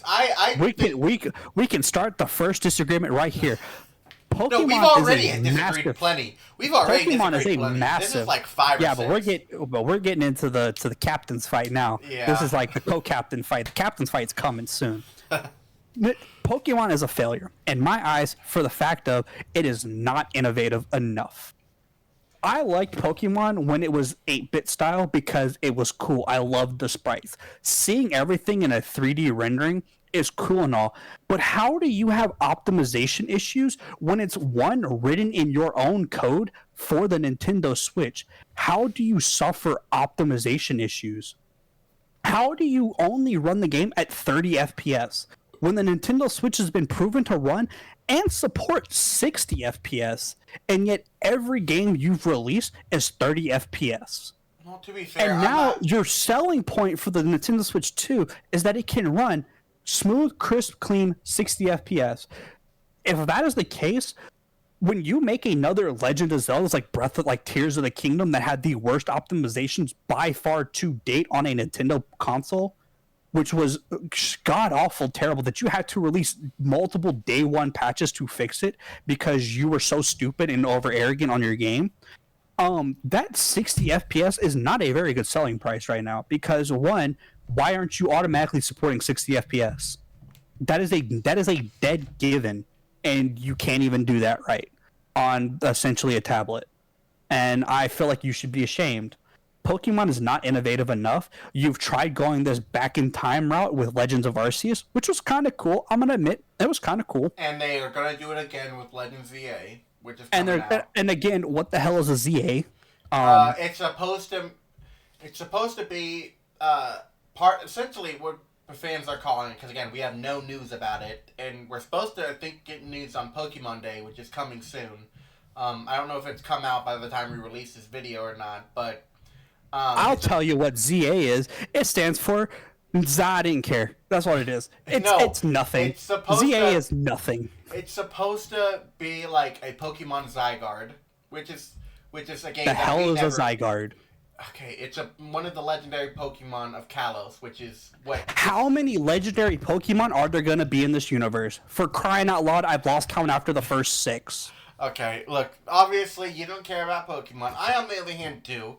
And I'll be honest, I don't playing Pokemon for me, I'm not expecting the same graphics, same overlay. It's going to be the same graphics. They're not going to improve the engine at all. It's going to be the same engine. I don't need a good to me, the entire reason I play Pokemon is to capture small monsters and force them to fight my battles. Then what's the problem with putting it back in 8-bit form? What's the problem with it going back to 8-bit? I don't think the younger audiences with the brain rot are really wanting that. You see, I would be so inclined to believe that if it weren't for the fact that there are multiple younger generation people watching people do speedruns of OG Pokemon where it's an 8-bit, 16, 32-bit style. Yeah, but that's them watching it. That's them watching it. That's not them playing it. And at the same time, watching counts as playing because you're sitting there going, wow, that's cool. I could probably do that. But everyone's too TikTok brain rot to actually do anything useful with their life. So there's that. But no, like Nintendo only relies on 3: Mario, Pokemon, Zelda. That is it. If you are not the big 3, Nintendo does not care about you at all. They are growing. Pikmin 4 dropped, and it had a silent release. It got one trailer that they dropped for it, and then they never spoke on it again. They never gave it a thing at the Nintendo Direct at the time. They might have made a mention that it was there, and that was it. When the game came out, they dropped a bunch of trailers for it. And then we're like, oh, Pikmin didn't sell that well. Well, people really don't like it. Time to put it back on the shelf. They're also... They did the same thing with Metroid as well. People had been wanting a new Metroid game, and then they finally announced one, and then they never gave any updates on it. I don't even know if it dropped yet or not. It did. Probably hasn't. I think you're forgetting one big component of Nintendo. Their failures and their Japanese. I was going to say the pink puffball. Kirby? Kirby gets a lot of love from Nintendo. I feel like you gotta... I feel like Kirby gets the love whenever the guy that created him said, hey, I'm running low on funds. Give me money, give me money, give me money. I feel like that's how it runs over there. Like Nintendo, back of the bus. Go in the back. Go sit with the Smurfs. Go sit with the women. Back of the bus. Now, you've disappointed me for the last time. Back of the bus. This analogy is killing me, I swear. Dude, I'm telling you, this is going to be a thing. If it disappoints me or I just don't like it, it's going to the back of the bus. Dude, it can sit back there with Rosa Parks. You're going to get so canceled before we even start. Well, we're like almost 2 hours in. Ain't nobody making it this far anyways. Probably. But, hey, if you're making it this far, type... If you made it this far, type Papega in the chat to let us know. How do you even spell that, you idiot? I don't know. Google Papega, it'll be there. Or better yet, just put a number 1. Just put 1 in the comment section. Yeah, don't elaborate. Don't elaborate it. Just put a 1 if you've made it this far. And if someone asks you why you're putting the 1, just say I obviously haven't watched the video. If they ask why is there just ones being spammed in the comment section? You know what you tell them? Nuh-uh. Watch the video. That's what you should say. Just watch the video. Watch the video. Nuh-uh. That's it. Leave it there. All right. Are you ready to get to the big hitter? You want to go? I thought there was more news. I figured we talked about Superman or things like that. You want to go into that already? Well, I would talk about Superman, but there's really not enough because we've only still got that one trailer, and I'm waiting for at least a second trailer. Fair enough. Okay. So the Guy Gardner Green Lantern. Homie, get a haircut. You look like Rowley from My Diary of a Wimpy Kid growing up. He's supposed to. The bowl cut is so iconic. But that bowl cut is stupid. Like, grow up. Get an actual haircut. Hal Jordan and Jon Stewart had actual haircuts. Dude, I can't wait for the Lantern show. I can't wait either. I'm actually excited for that. Dude, a space cop show. No, space RoboCop. RoboCop in space. Freeze, alien scum! By order of the galactic law, you're under arrest. He's like pointing a gun at like a xenomorph. Dude, speaking of, I forgot to mention. Dude, the T-Rex from the Jurassic World movie looks like a T-Rex crossed with a xenomorph. Yep. Dude. Oh, another thing. Alien Romulus is getting a sequel. We're also getting, I think, the first episode of Alien Earth dropped a couple weeks ago. No so way. If you're really into the Alien franchise, the first episode dropped on Hulu. I believe it's out now. Go check it out. It's really good. If you haven't seen Alien Romulus, go watch it. It's really good. Okay, Nosferatu came out in December 25th. I went and saw it on the weekend. Really good movie. Robert Eggers, 10 out of 10, best director in the history. Well, he's working on a werewolf movie. Well, if we're talking about movies that we've enjoyed that's come out recently, I recently saw the movie Love Hurts. It has the guy who was in Everywhere All at Once. He played Short Round as a kid when he was a kid. Is Love Hurts the one? Is that movie with the heart eye? The killer movie? No. That's the movie Hard Eyes. Hard Eyes, terrible movie. Don't go watch. Don't waste your time. It's terrible. Honestly, I feel like the only reason I'd see it is because of Olivia Wilde's, but not even worth it. No, man, that movie not even got me worth bad it. If Olivia Wilde is, god damn. But Love Hurts. It's got. So do you remember the guy? He was in. Speaking of Loki, he played Ouroboros in season 2 of Loki.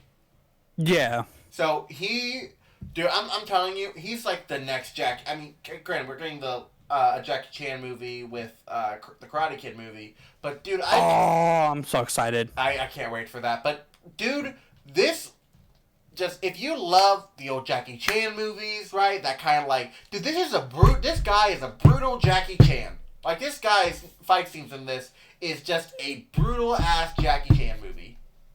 Like, it's like if Jackie Chan movies were for kids, right? This is for adults. This is like bloody. It's for some reason the most gruesome deaths don't even happen to the main characters. They happen to like these side characters. But like, it's one point like one of the main characters was like one of the characters played by Sean Astin. Love the guy, by the way, but he's played by Sean Astin. Dude dies by getting stabbed in the eye by a boba straw.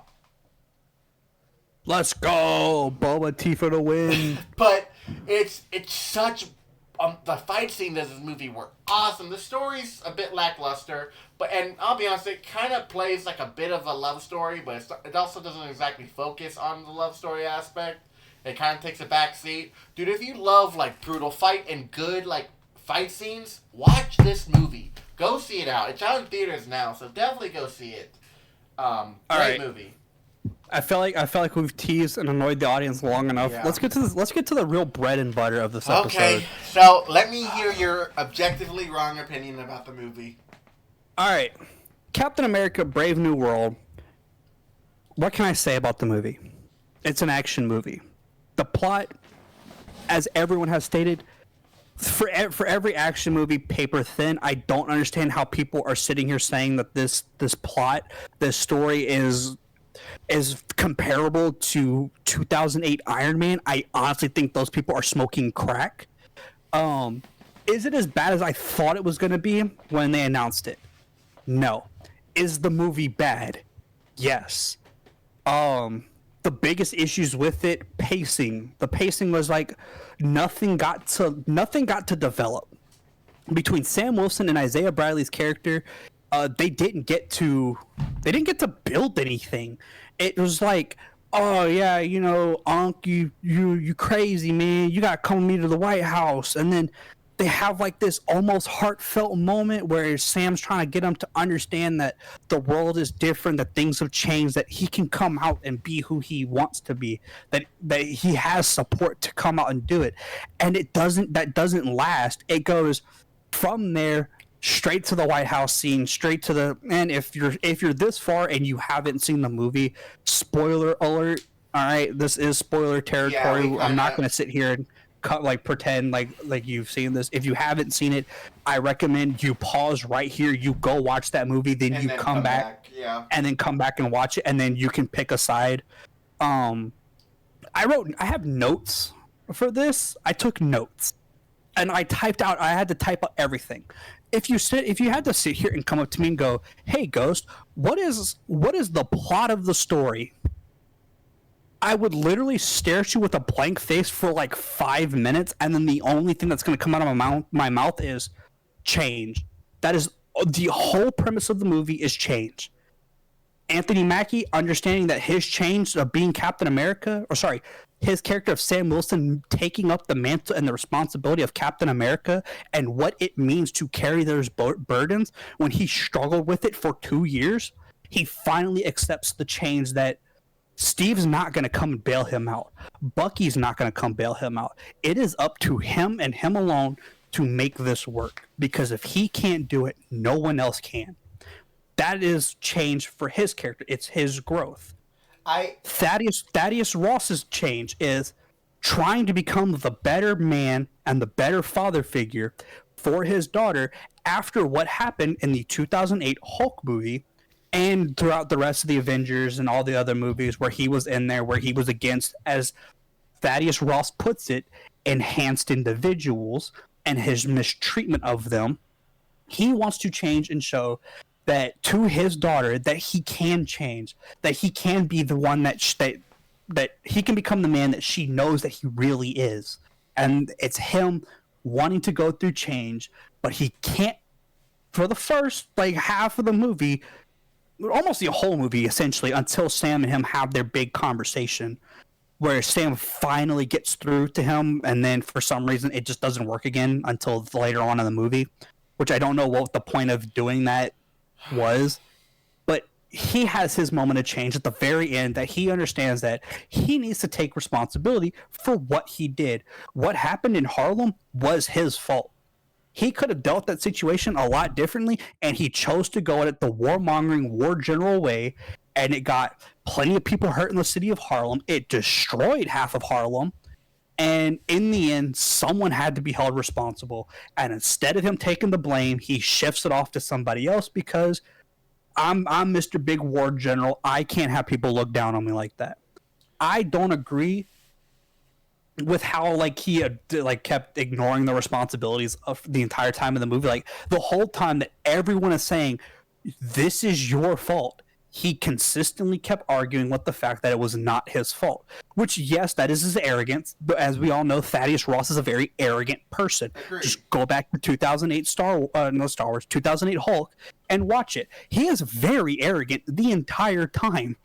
Like, he is so insufferable. I don't understand how the Hulk just didn't kill him right then and there. But at the same time, it's Bruce Banner fighting the Hulk for control because, you know, Bruce cares for Betty Ross and he doesn't want the Hulk to do anything that would hurt his opportunities with her.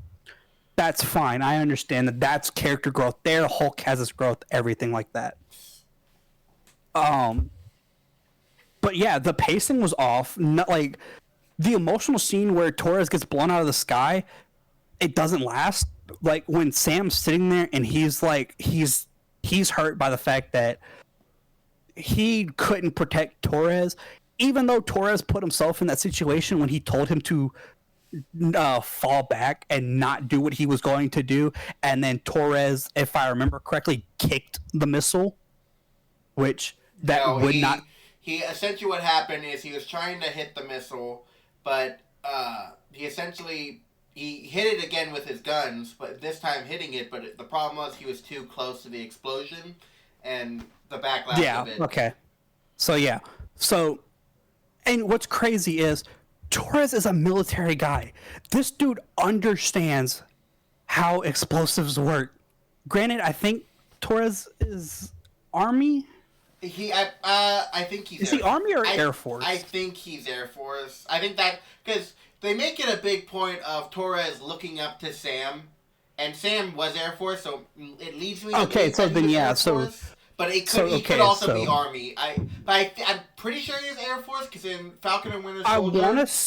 I want to say Army because his combat fatigues are green, and they're more reminiscent of Army fatigues, not Navy, not Air Force fatigues. They have it that way because that's closer to his comic costume. His comic costume is green.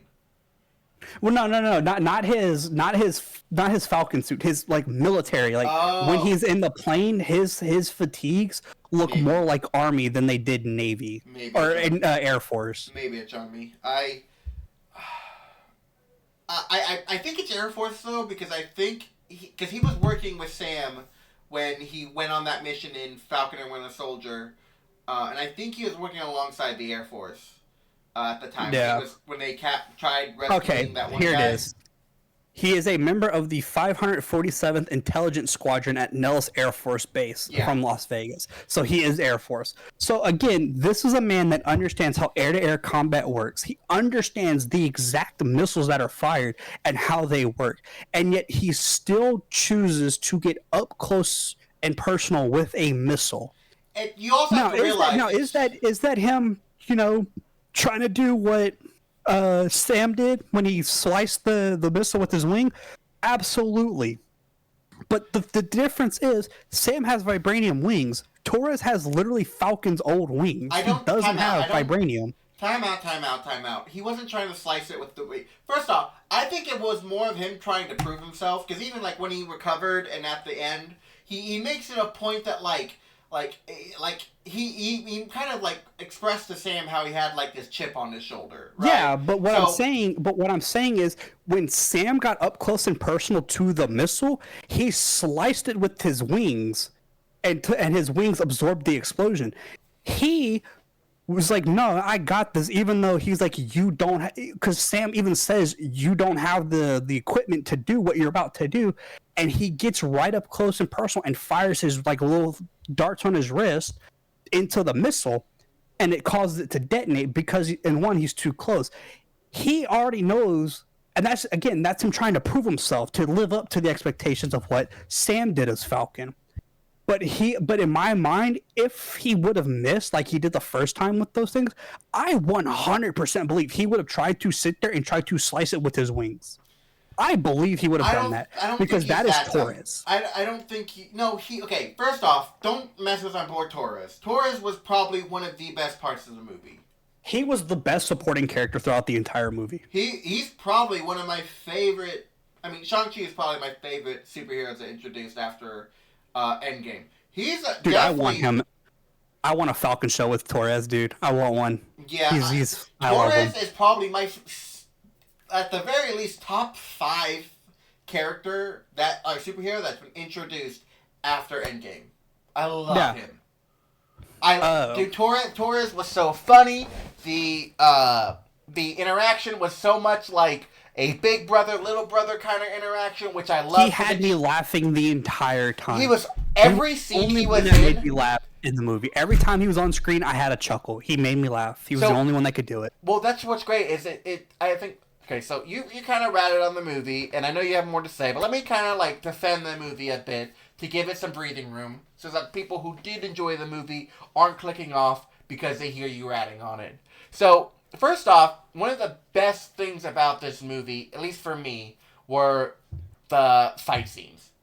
Particularly, dude, I was just about to get to that. The fight scenes were phenomenal. What made this so crazy, and I think it leads to why Sam was a better choice story-wise, or at least movie-wise, to be Captain America, is he is a normal dude, so what threats to him... I don't know about that normal, because I got some things on what he did that I just sit here and go, you're right. That's not normal. You're right, but he's not enhanced. Like, he doesn't have a super serum where, like... He doesn't have a super serum, but the things he was doing, I'm sitting here going... He's been training a lot these past 2 years. Dog, the one thing that I have of him taking a hit from the Red Hulk, when the Red Hulk swung the literal flagpole at him full force, and he just takes his hands and stops it. Nah, there's not enough training in the world that can stop that. That's the vibranium. That wasn't his wings. He is not wearing vibranium. He was not wearing vibranium gloves. Yeah, he is. His entire flight suit's vibranium. There's no. Also, one of the things I love is they finally even then if you say vibranium, the only reason why Black Panther got away with it is because he's enhanced superhuman by the Purple Heart flower. They've already said that the suit gives him enhanced strength and stuff. I still call bull on the suit withholding an entire full force brunt of the Red Hulk, who one is the most dangerous because it's uncontrolled power, and he literally just two-hand stops that thing like it is literally nothing. I don't believe that because he should be a little bit more hurt from that. I don't care how much that suit takes. You cannot stop momentum from full force to zero like that without any repercussions. Anyway, doesn't make sense. One of my favorite fight scenes was when he was honestly when he was out of the suit. When it was him and Torres in he had the shield, but it was him and Torres against the Mind Control. Camp Echo Golf. Yes. Yeah. What made that so amazing was that, like, with Steve. Let's be honest, Steve would have probably handled that no problem, because these aren't, like, highly trained assassins like the S.H.I.E.L.D. guys were. These are, like, normal soldiers. But what made it such a cool fight... Brainwashed soldiers. They were brainwashed, but just being brainwashed doesn't exactly improve their ability to fight. But what made it so good was that they were a genuine threat to him, unlike if it was Steve. So I feel like as a non-powered person... you can have these more dynamic fight scenes and have them have greater stakes than, say, like someone with a super soldier is, and make it so much better. Plus, I feel like the way Sam... First off, another great thing I liked about this movie is they finally gave Sam his iconic, like, feather flinging that he does. Like, that was cool. I like that. It was great. So the one issue that I had was Sam Wilson fighting the serpent guy, the Gwen Carlito Giancarlo Esposito, whatever his name is. Yeah, don't tell me. Time out. Don't. You're talking about the fight scene at the church or the fight scene on the road? The fight scene on the road. That's a good one because it's the first taste we get. Hold on. Okay. No. My biggest issue is when Sam takes that corner and he's getting shot at by the serpent leader. Sam doesn't duck all the way down. He's still too high up.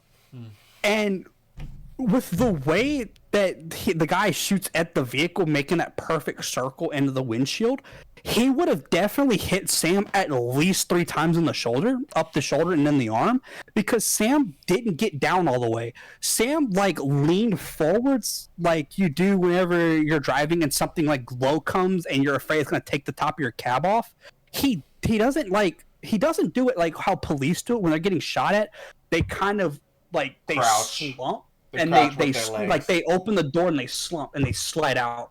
He never opens the door, and then he throws in what looks like a flashbang and it blows up the whole truck. Which that's not how grenades work.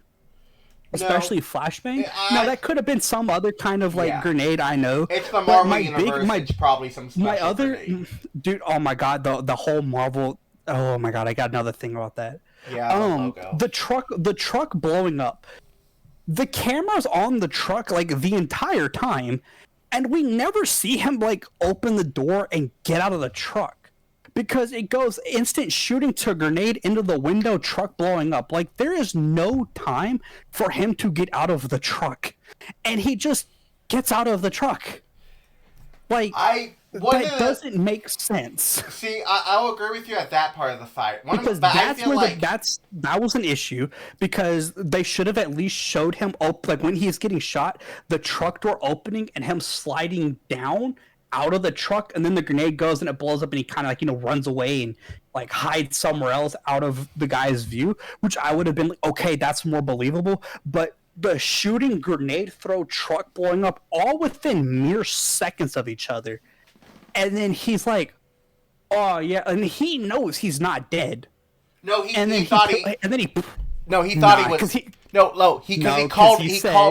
called in and said target death confirmed. So he was under the impression he was dead. No. He said target down, getting confirmation of the death. Oh.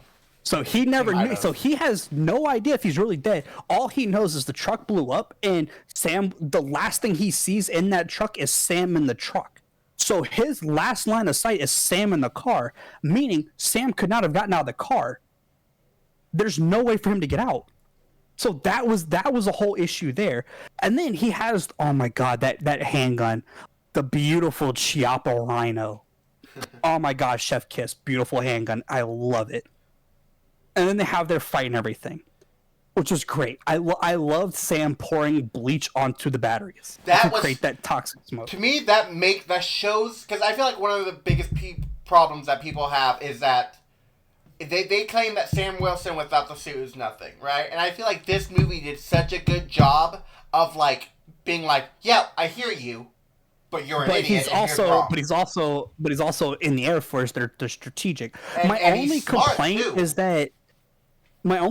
is the fact that we don't know what the chemical is that he's pouring onto that battery. But it's obviously a highly corrosive material because it melts through the battery to get to the lithium cells on the inside to create that toxic gas. And my thoughts are, whatever is so corrosive in there that eats through the plastic like that would have most certainly eaten through that plastic of the bottle. Yeah, unless it was it might not have been plastic. It might have been I don't know. There's some. Again, this is a Marvel. We can't call it because I highly doubt they have found a solution to plastic like that. Especially considering the fact that bottle looked like it was junk, like it was trash. It didn't have a label on it. It looked dirty and roughed up, like it had been outside for years. It looked like, if you were going to say this is in the future or whatever, which it's not. It's 2026. No, it's not in that movie. The year that it takes place is 2026. I don't think so. I really think it's later. I literally spent 3 hours doing research on all of the timelines of the movie. It takes place 2026. I spent 3 hours looking into this because the one other issue that I had was the Eternals, of how it stated that the sudden emergence of the Celestial Island, which wasn't a sudden emergence considering the fact that the Eternals takes place, like, granted it takes place over 1 billion years. When Tiamat, I think is the name, turns into the stone, it is stated that it is the end of 2023, early 2024.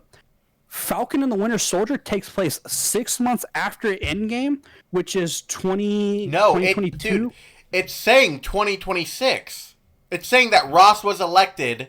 It's not explicitly made clear when exactly in 2026 that Captain America takes place. Yes, it is. It does state it because it's his first 100 days. Your first 100 days are the moment you were in office when you are elected. So it seems it's saying that 2026. It's saying that would be the future, first off. Second off, you also have to realize that, like, they also have things in the Marvel Universe that are super advanced that we don't. But you really think that they're going to spend the money and the resources to replace something so simple as plastic? You're telling me that You're telling me that, like, someone like Hammer or some other wouldn't have done that as a ploy of, like, as like a out, like, hey, we're doing good stuff, like, to kind of, like, get back Galaxy. You have to stop and remember. One, in our current day and age, we have found a solution to plastic, and it's expensive to sit there and mass produce for the consumer to go buy, which is why plastic is used, because it's so cheap it's readily available. Okay, so fair enough. I don't, and besides, we can't say that because that bottle that was in the junkyard was old. It had been there for, like, who knows how long. I mean, maybe it wasn't. It was more of the fact that the chemical was meeting the metal, and the thing is, a battery is housed in a plastic. The lithium is housed inside of an alkaline solution wrapped in plastic. The only metal that's there are the anodes on the top to connect your cables to start your car. He doesn't pour it just on the metal. He pours in between on the plastic and onto a sticker that all dissolves. So that's, like, I don't know, like, again, I don't know, we don't know what the chemical is, but if it's highly corrosive to, like, plastic, I feel like it probably would have ate through the plastic. But then again, it's mixing with, like, the air and stuff like that, so it's creating a reaction, and we just don't know what it is. Yeah. So I'm willing to look past that, but my only thought was that. Maybe it's just wanting a smoke screen. Maybe it's not even, like, a poisonous thing. Because John Connor he didn't cover his mouth or anything. And I'll be honest, I thought it was, like, a poisonous thing too. But then, like, John Connor didn't. Poisonous? But then John Connor didn't try to cover his mouth. He didn't seem affected by the poison. So maybe he just wanted a like a smoke screen. Yeah, and then I figured, one, you're outside in the open, you're not in a confined area, you don't need to worry about covering your mouth because it will dissipate and stuff like that. So there's that. But, like, again, I really didn't care about that. I just was like, man, I wonder what that is, because that's a highly volatile reaction. And by the way, lithium getting into you is not a very good thing, because lithium is highly explosive when it combined with the oxygen and water and stuff like that. So there's that. But again, that was something I was like, man, I really want to know what that is, because that's got me really curious as on the science side, because I love chemical reactions. Now, so that's just that. That's not even like a real hate. That's just me going, I really want to know what that is. See, I think another problem that you had with the movie was that you felt like the story just wasn't there. And I love this movie. I'm currently the defender of this movie, and I will admit the story at times is a bit wonky. It felt like a generic plot for an action movie. The weakest point of the entire movie was the leader. He was the weakest point of the entire movie. I disagree with you there. I feel like the weakest point was Saber. Was the actress who's based off of the character Saber. Is that little short woman? Yeah. So in the comics, Saber she's a very controversial character because she is originally she's I think Israeli's like first superhero. Oh, or yeah, something. yeah. She's also a mutant, but what she has also had like several controversial things, and it was so bad that Marvel literally had to say, yeah, we're changing this like almost completely.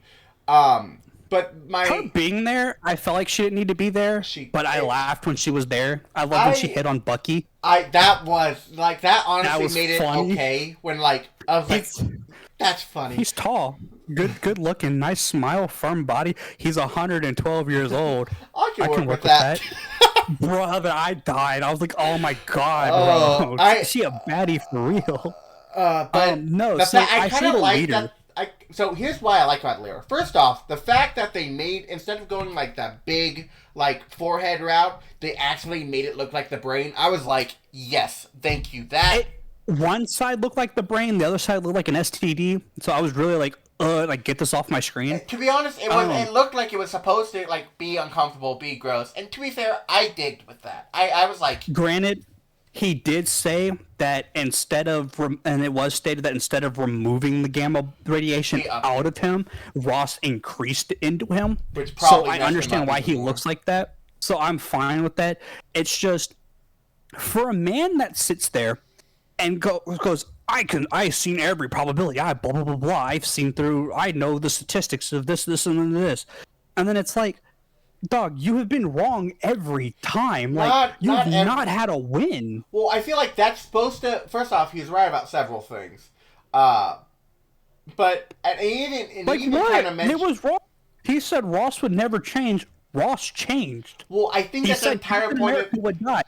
In America lived. No, he said if he was right about Ross, he would have died, which he almost. But that's not what you say if you know the statistics. Okay, listen. Here's why I think that like he was done really well. First off, I think the reason why a lot of Leah's calculations were wrong was because of emotion, right? Which is something that you can't.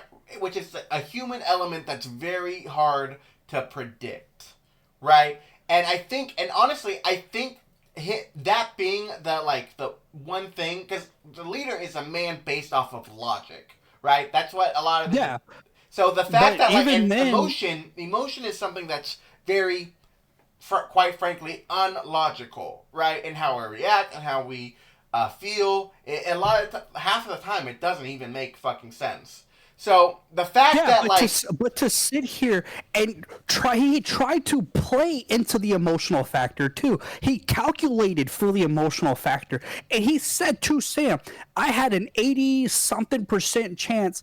Like I knew there was an 80-something% chance that you would have turned around and gone back to go protect Isaiah Bradley, and I only had a 20-something% chance of you coming here.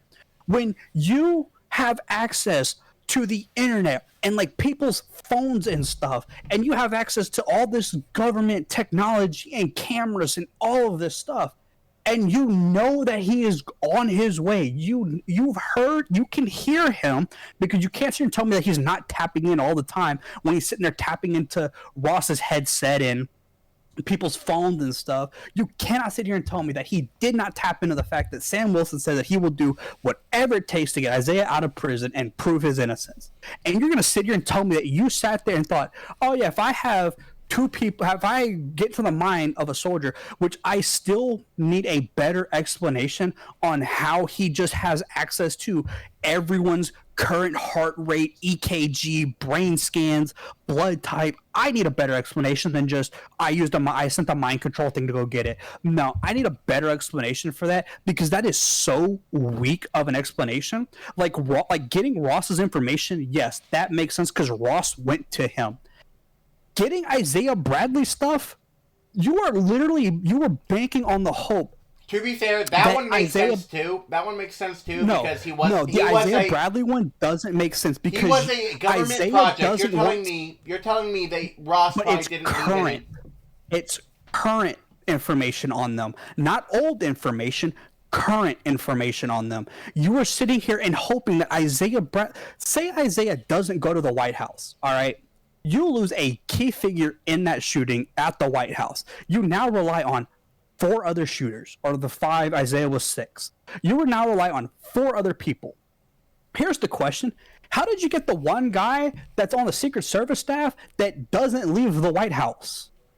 How did you get his information? How did you get all his information when he literally doesn't leave the White House? How did you get the one foreign guy that, lives on the other side of the world at the time? How did you get his stuff? You seriously cannot sit here and tell me mind-controlled guy walked up and said, hey, I need to take your heart and your EKG and all this stuff. No, it doesn't. No, that is so weak of an explanation for that. Because he is hoping that Isaiah goes to the White House for the party, which Isaiah does. But say Isaiah doesn't go, Sam Wilson can't convince him to go. He stays home. What do you do then? I think what do you do there? You lose your key point. Well, remember, he wasn't even trying to kill Ross, right? But that's the thing. He just wanted the attempt to happen. He's not trying to kill Ross, but he's trying to let Ross know that, hey, I'm here and I can do whatever I want because I have the means to do so. His plan would have still worked. His plan would have still worked if Isaiah wasn't there. It's not, again, the entire point of it would have. It would have, because again, if it wasn't him, the reason why everyone else did it, right? Why everyone else was kind of caught was because the people were already on edge after what happened with Isaiah.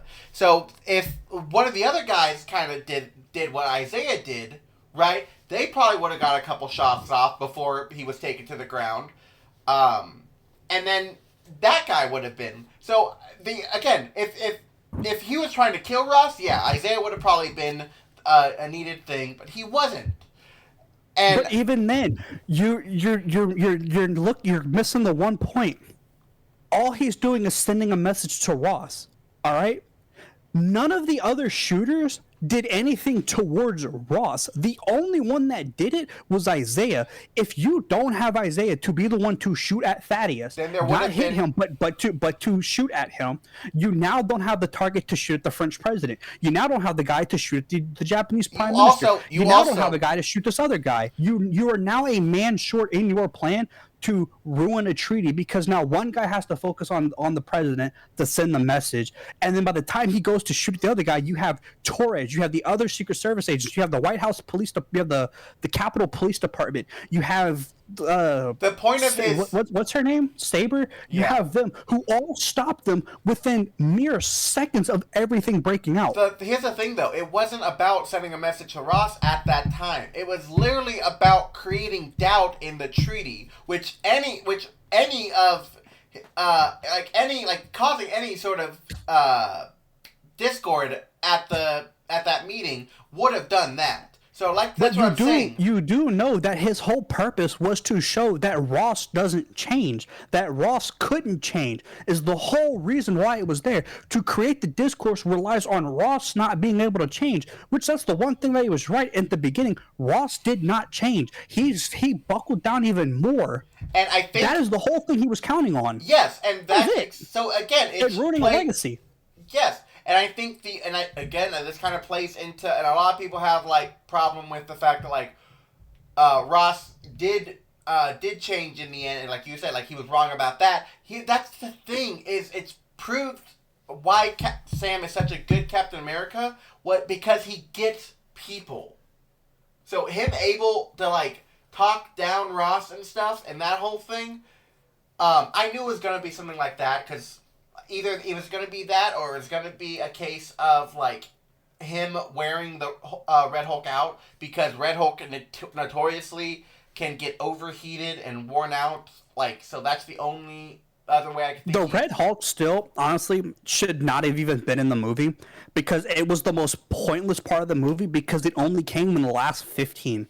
It was pointless. I think it would have. You could have kept Thaddeus in his human form, getting angry and be like how he was before he transformed. He's like, I gotta tell them the truth, yada yada yada, and then you have him buckle down on this whatever he was trying to buckle down on before he just lost it. And you could have had Sam Wilson sit there and talk him out of it and calm him down while he's sitting there being irate and everything, and get him to calm down. You could have done all that without having to have the Red Hulk there, because all you did was show, hey, we can do Red Hulk. We have World War Hulk coming out around the corner at some point. We now have Smart Hulk, Red Hulk, Brainiac Hulk, which is coming soon, and I think it's Doomsday. Not Doomsday. Yeah, Doomsday. By the way, we're only going to use him for like I timed it literally 5 minutes and some change, and honestly, I was felt disappointed. People and the audience members in the theater were like excited and then immediately let down because the marketing was focused all around the Red Hulk Captain America fight. I will fully agree that the marketing did it, and honestly, I think the marketing did it dirty. And if they would have marketed the leader, it would have brought more hype to it. Especially because it would have been a shock. So that's not on the movie's fault. That's not on the movie's fault, though. I'm saying that's marketing. But on the movie, it's their fault for like having that fight for no reason. If you wanted to show that Ross can change, you could have had Mark Ruffalo play Smart Hulk, show up, and have him and Thaddeus have an argument and argue over who's right, who's wrong, and go back and forth. And then you have the point where Sam Wilson steps in and talks to him, and then they mention Betty. Which, by the way, why do they keep mentioning Betty? And they never did anything with her except for the last part of the movie where she picks up his phone call. I felt like that was such a wasted opportunity with her, because if you would have at least shown her shrugging her father off when like he sees her in person and it's like, Betty, please, I need to, and she just blows past him, I would have felt a little bit more of a connection there between him and his daughter, because you see him wanting to change, and then you don't get that. All you get is him saying, she doesn't answer my phone call, she won't blah blah this, she won't this or that. And it's like, why are you bringing her in and you're not bringing her into the movie? That is such a missed opportunity to have her there and really stab that point in that he wants to change. He wants to be the better father, and they missed that opportunity. Here's the thing. I don't think they messed up the whole Betty thing. I think they did a good job with it.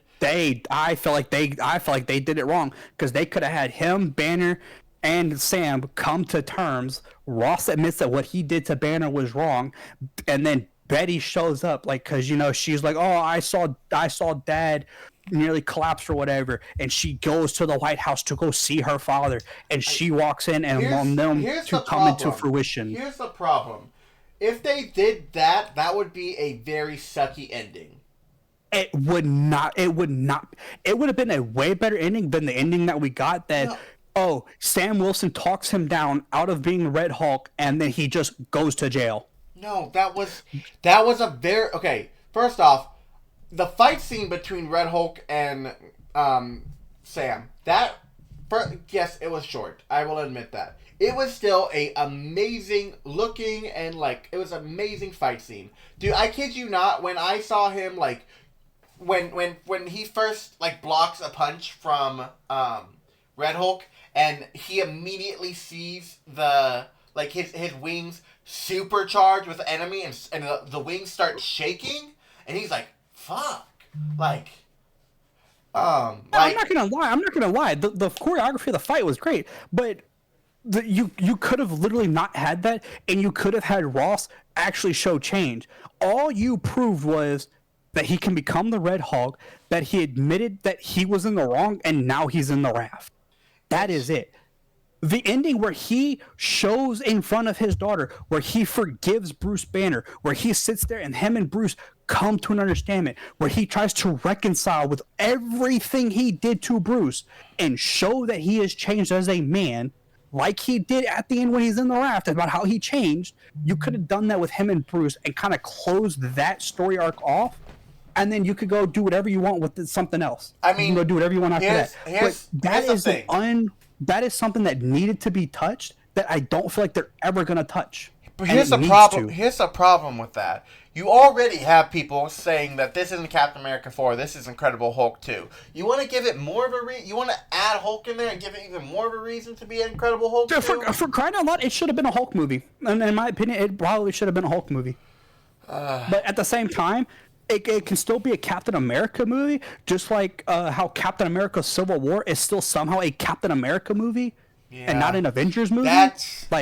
Okay, you're not wrong there. Like, come on. Like, just by adding, you don't, like, to make it a Hulk movie, you have to have Hulk and Red Hulk fight.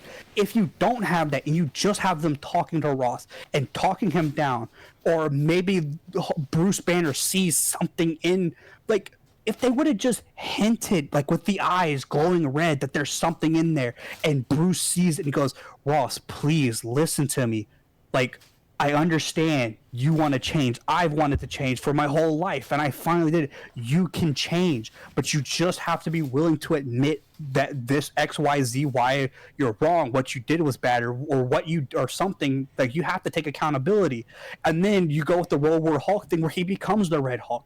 But if you have, like, that glimpse of it, it felt like it would have been better.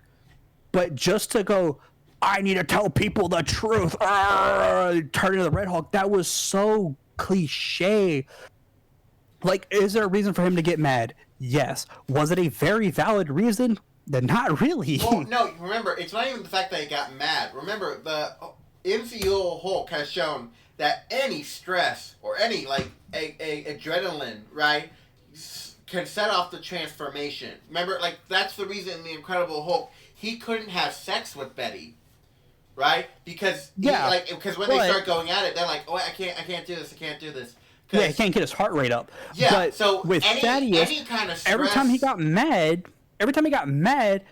because it wasn't he's getting his heart rate up. He's getting aggravated. He's getting angry. It's the stress and aggravation that was setting him off. Now, like, is that a valid point to transform? Like, yeah, but at the same time, it's a very sucky one.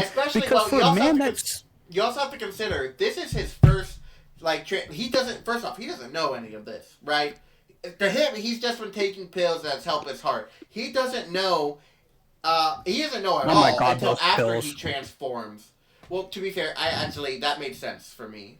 No, it's not the pills, no. My biggest pet peeve. So, you remember how Sam gives the Navy SEAL guy the pills and says, hey, do you have a man that can, like, look into this? Yeah, and then him dying. Okay. My biggest pet peeve. All right, so it starts off with them going into the combat training, and he gets a phone call and he goes, "All right, we're done." He waves it off. They end the training.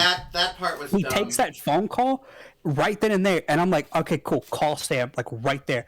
And he hangs up the phone, walks up the hill to make the phone call, and I'm like, "Why did you leave? No one's around you." Well, why? No, like, he had his team. No, because if you saw, everyone walks away, they walk past him, and when it cuts to him where he's talking on the phone and he hangs up, his team is all the way on the other side of the area. They're on the others. They're nowhere near him. They're nowhere within earshot range of him. That scene was dumb, and I think they needed. That scene was the most pointless. That was just so the leader could get an actual confirmed kill. His design, I had one issue. Yeah. So his eyes glow green, which that's not the issue. It was one of the. Was it the fact that one of the eyes? No, it was both. Both glowed. No, one of the eyes was like droopy or whatever. No. So when he's staring at Sam Wilson, you'll see one eye glow green, and when he rotates his head, it goes to the other eye. But then when you see him in broad daylight, his left eye is completely blinded over. It has that super thick, milky film over the eye. Like, I'm sitting here going, like, his cornea, not the cornea, but the coloration of his eye would be damaged. There would be no coloration there at all. So there's nothing for the green, vibrant color to glow. And then even then, whenever he's in daylight, his eyes aren't actually green. They're brown with this tint. That was a bit. And I was like that's a no. Like, so that shouldn't be there. I will fully admit, right, a lot of my taste in movies is probably a lot different than yours. I think that's one of the reasons why we should disagree on so much. Now, do I think that from a filmmaking perspective this movie was amazing? No. There were a lot of issues with it from a filmmaking perspective. But just because there were a lot of issues from a filmmaking perspective, I don't think that makes this a bad movie. I don't agree with the audience saying that this was better than Captain America: First Avenger. I don't agree with that. No, to be honest, this movie makes me like it is kind of comparable to like some of the stuff we were getting in like Phase 2 after the Avengers like came out. This seems like a movie that would have come out if the story would have allowed it, the quality of it around that time. The one thing that I'm happy that is now confirmed canon in the Marvel Cinematic Universe. Can you guess what that is? Adamantium. Adamantium, baby. I am 100% happy that is now here. People have been speculating that after the whole Tiamat thing in the Eternals, what that metal was going to be, because it didn't look like Marvel. My big issue with going back to the Celestial Island. My big problem with it is Harrison Ford's character Thaddeus Ross makes the line of, with the recent emergence and the sudden emergence of the Celestial Island, that France and Japan have, those two countries have already have control. They have their own little areas. They're the two big players, by the way, on the Celestial Island. They have it. My big issue is, so yeah, like while it's like all the Marvel movies are happening, a lot of them are overlapping and kind of like separate things happening in the background. The Eternals ends at the end of 2023, early 2024. This takes place in 2026. To sit there and say that it's a recent emergence is wrong. For the facts of recent is considered within like the first 1 to 10 months, not two years and some change. And that doesn't make sense to sit there and go, it suddenly emerged out of nowhere. No, it has been there in the Indian Ocean since 2023, my guy. Because people were wondering how you were going to deal with this, and I felt like you should have dealt with it in a TV show, not a movie. Should have been taken care of, because that is where they go to retcon things. Like, Secret Invasions, the worst TV show I've ever watched in my life. That was... You are sitting here telling me that the real Rhodey was never there when Iron Man died and was never the one that was paralyzed? Well, okay, to be honest... You can go kill yourself. To be honest, I kind of would want them... I hated it. So, here's why. At first, I hated it, but then I was like, wait, this could be a big plot point in... that they're not going to continue because it was so badly received. They're not continuing Secret Invasion. I would have loved to see him kind of deal with that with Armor Wars, since he was a leading... I think it's still coming out, so he is a leading character in that. He's like the lead in that. I would have loved to see him kind of, as a subplot, kind of deal with that. The fact that, like, dude... My best friend is also dead. Shout out to the Marvels for completely undoing everything Secret Invasions worked so hard for. By the way, congratulations, Marvels! Ruined it. You ruined it. They didn't ruin. You can't ruin something that was already so bad. Well, no. What I mean is that they, at the end of Secret Invasion, they find the Skrull a planet. And in the beginning of the Miss Marvel movie, they sit there and state that the Skrull's planet is destroyed because something siphoned all the atmosphere out of the planet, killing it. No, what happened is that they were living as refugees. So it wasn't their planet. They were living on someone else's planet. Still, they got them a planet off of Earth, and they helped them find a new home. And they immediately undid that whole thing, proving everything Nick Fury worked for was literally pointless. Congratulations, Miss Marvels. You are the worst show. Back of the bus. You mean Marvels? Miss Marvel. Nope, all three of them. No, back of the bus. Miss Marvel was not a bad show. Miss Marvel's back of the bus. It wasn't even a show, it was a movie. Back of the bus. No, it's the worst movie out there. What movie? You're talking about with Kamala Khan. The Marvels. Okay, that's not Kamala Khan. No, what I'm saying is you have Captain Marvel, Miss Marvel, and whatever Rambo's character plays. Back of the bus. Okay, that movie, look, I feel like that movie got a lot of hate that it didn't deserve. People hated it for Brie Larson, and she did it to herself to get people to hate that movie. Back of the bus. Again, I feel like it wasn't fair. I watched it, and I enjoyed it. Captain America was definitely better by a long shot.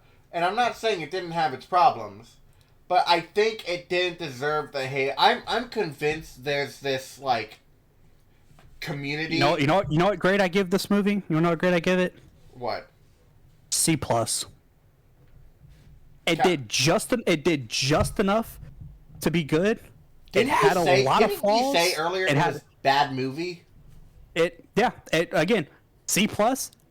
That's not it's lucky. It's lucky it's getting a C plus. No, that's kind of bad because you don't want C's on your report card. You want A's and B's. You don't want Since C's. When? I've been told C's. Have you never heard the term C's gets degrees? Yeah, C's get degrees, but they don't fly in my class. Failure. You're getting a C. It's a D. Okay, then your rating is obviously messed up.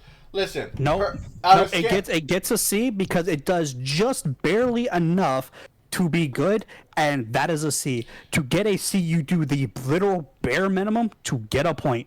It is a C. It does the bare minimum. Okay, to me, I think that's unfair. There were just because there were a lot of parts that there were problems. Also, what's with all the electric vehicles? By the way, they kind of suck. Also, how did Sam Wilson not see all the vehicles that were blocking the road when he turned to the corner? I don't know. Maybe because he was on the phone. Right there. Maybe because he was on the phone. No, because when he turned that corner, he wasn't on the phone. I don't know. Either way, listen. I think that there is just an innate hate on Marvel movies, especially after Endgame, because they've been bad.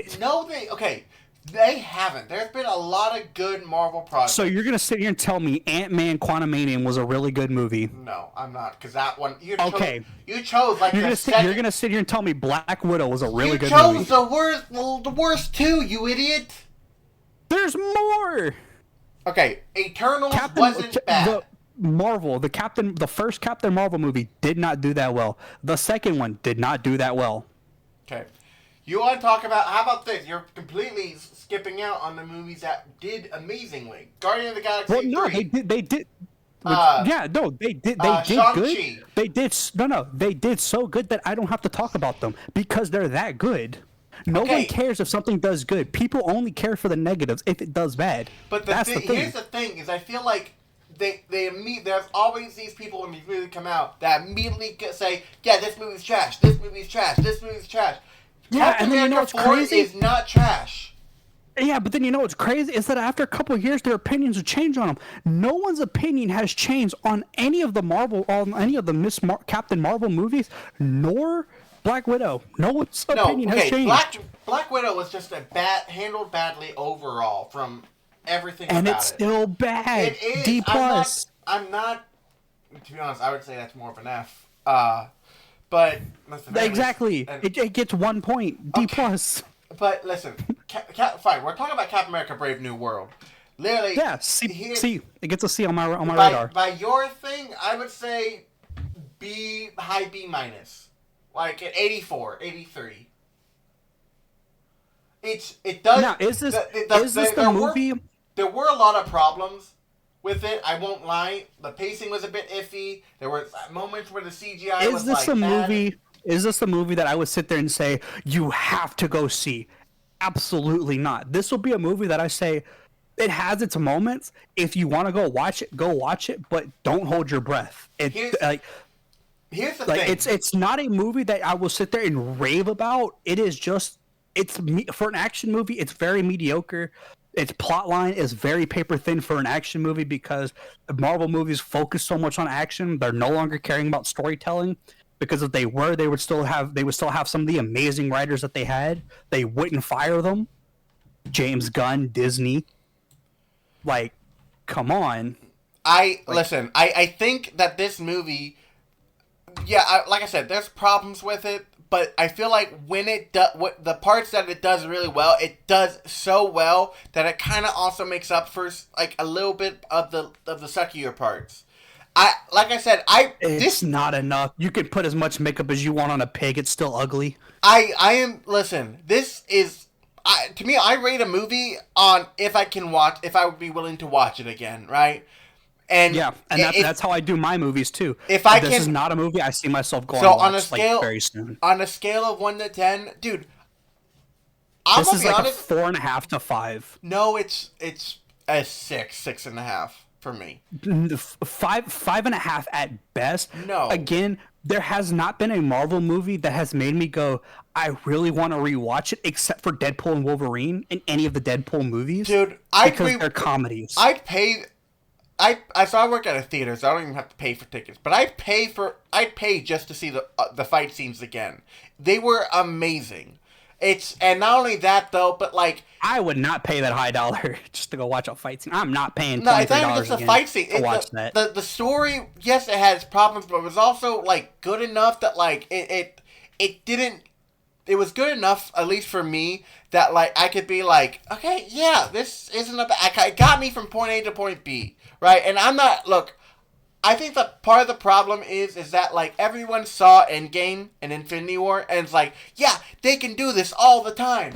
Like why? Like if they could do this, I think people saw that, yeah, but then I think people also saw all the other movies and said, man, they really cannot get this down right. Because again, their biggest issue is pacing. Also, the one other point that I want to talk about real quick. The fact that they showed Bucky running for senator means that one, Thunderbolts has to take place somewhere either like early on into Captain America's like Sam Wilson's stint within the 2 years as Captain America. Not necessarily. It could be because it looks like or take place some point after the fact, after they defeat the person.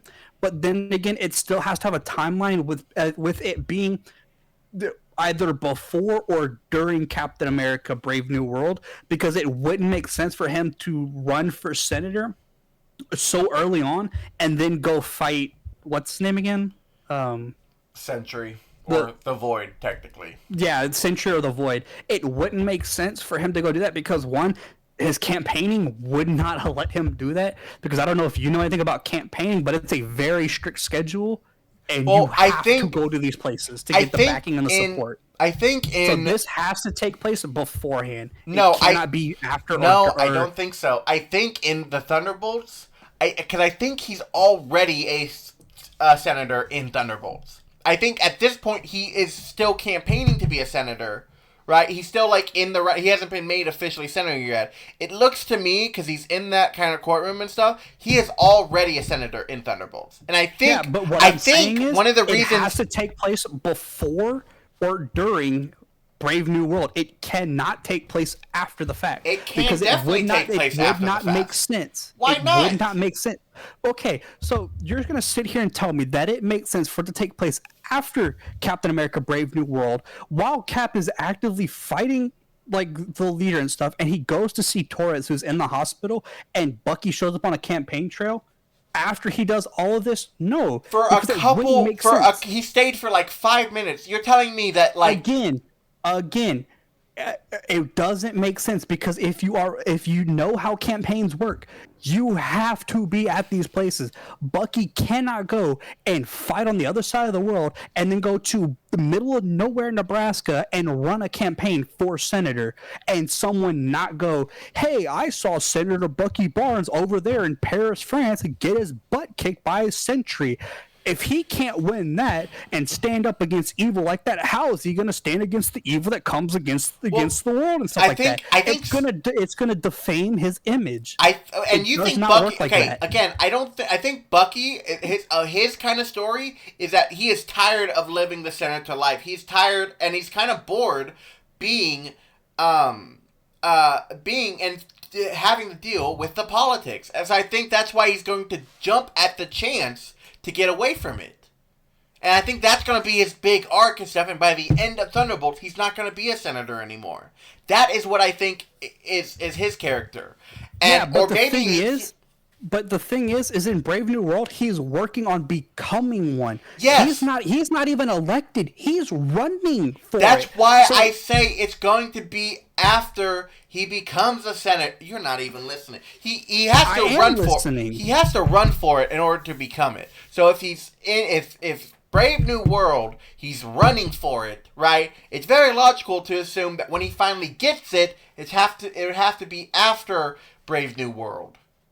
But then where does that put the timeline of the Thunderbolts if he has to go fight while he's campaigning? I don't think I think he's already part of it. I don't think he has to He's not, because I just looked, and from what Wyatt Russell mentioned at an interview at San Diego Comic-Con last summer, he says he is well on his way to becoming a congressman, meaning he is on the campaign trail. He is running for it. He is not a senator running for re-election. He is running for the office position of a senator. What state is he running for? Who knows? Maybe New York. That's where he's from, I probably think. New York. Probably New York. Stupid New York. Now, I got a question. This is completely off topic, but I figured why don't we end it with a little bit of like a goofier note. Who would you... So, for your state... How many pickles can you jelly up your butt? No. The record's 912. Is that your record? Man, I knew you'd have a gaping asshole because you're one. Well, I won't. Well, yeah, I get somebody in me somehow. So, but seriously though, I don't know what state you live in, but which Marvel hero would you want representing your state? I think you know the answer to this. Hit me. All right, give me a sec. Let me go find the sound of my favorite Marvel person to be my senator. What? You're gonna choose Tony Stark or some shit? Where's the soundboard? There's the soundboard button. Here's the soundboard button. Let's open it up. Let's go to the page. Besides Captain America. Captain America's vetoed because he's the perfect one. Actually, no. He's not, because he hates the politics too much. Go ahead. Ready? Oh. Why is this not working? All right, here we go. Wow, some technical issues. I heard that's common in men over 30. They're not even 30. Where is it on here? Bullshit, you old ass. You know how long I've been waiting for this? I'm about to make a name for myself here. Oh, please tell me you live in Louisiana. I am from the boot, baby. That is why I love Gambit. Dude, no joke. I would vote for Gambit in a heartbeat. No joke. Gambit is my favorite X-Men. He's not from your state. He's my favorite mutant. Are you kidding me? Like, no joke. Gambit is amazing. I'm just realizing I don't know any characters. Dude, I swear, Texas gets no love in these universes and stuff. That's where I think you're wrong. I'm trying to think of, like... Masked Rider, Kid Cult, Black Rider, Outlaw Kid. Texas Twister. You think I went,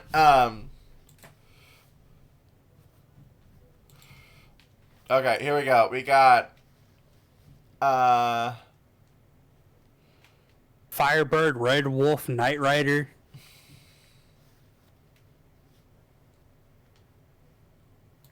Kane. You know what? I'll take Kane Parker. You know what? I think if Bucky can become a senator, Kane can definitely become a senator. Kane is straight up the Winter Soldier of the Spider family. I mean, alrighty. I feel like we've been going on for like 4 hours. No, I know we're like 3 hours and some change. Dude, 2 hours and 30 minutes, 32 minutes. 2 hours? Yeah, what? 2 hours 32 minutes. We've only been talking that long. Man, it feels like we've been talking longer. Dude, it has. Well, hey, do us a favor, like, subscribe, hit the notification bell for all future episodes.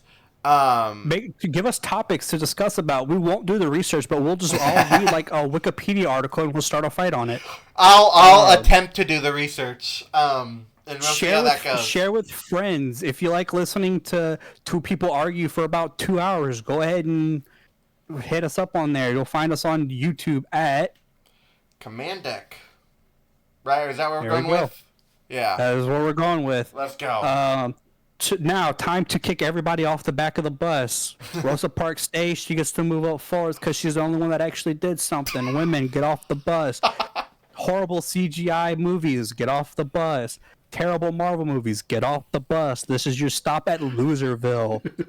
We are not picking you up. This is your eternal resting place. We're on to pick up the next load. Any of the ones that are good, we'll be moving on to the starship, and we'll be having them ready. I'll be putting them to slave work. I'm definitely gonna have somebody make me a sandwich because I'm hungry. Dude, you are. Like, comment, subscribe. Put in the comment section, who do you agree with more and whose viewpoints are right on the Captain America Red Hulk? Yeah, was it a good movie or a bad movie? Let us know. Good movie, bad movie. What do you rate it on a scale of 1 to 10? What grading would you give it? Also, give us your thoughts on the American Outlaw or the Utah Outlaws on that name change and the fact that the United States is now making their way up. So okay, you summoned me on that one. So there's that. Oh, and then here's the guy that lives in my basement that's coming out for no reason. Get back down there, you. No, don't come back. God, I really got to get that pest control under change. But yeah, the United States moving on. We play Sweden tomorrow. Watch the game on ESPN Plus if you have it, or I think it'll be on Disney as well. I mean, you realize I'm not gonna be able to get this out by tomorrow, so. Oh yeah, I already know. We will, all episodes will be recorded by Sunday and will be coming out whenever. So by Monday, if the United States win, let's go USA. If you lose, let's go USA. Because even if we lose in style.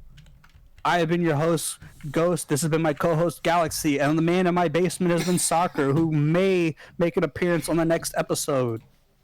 Say hi, See you Soccer. guys later. Oh, well, I guess he's gone. Later, y'all. Okay. Do you end the recording?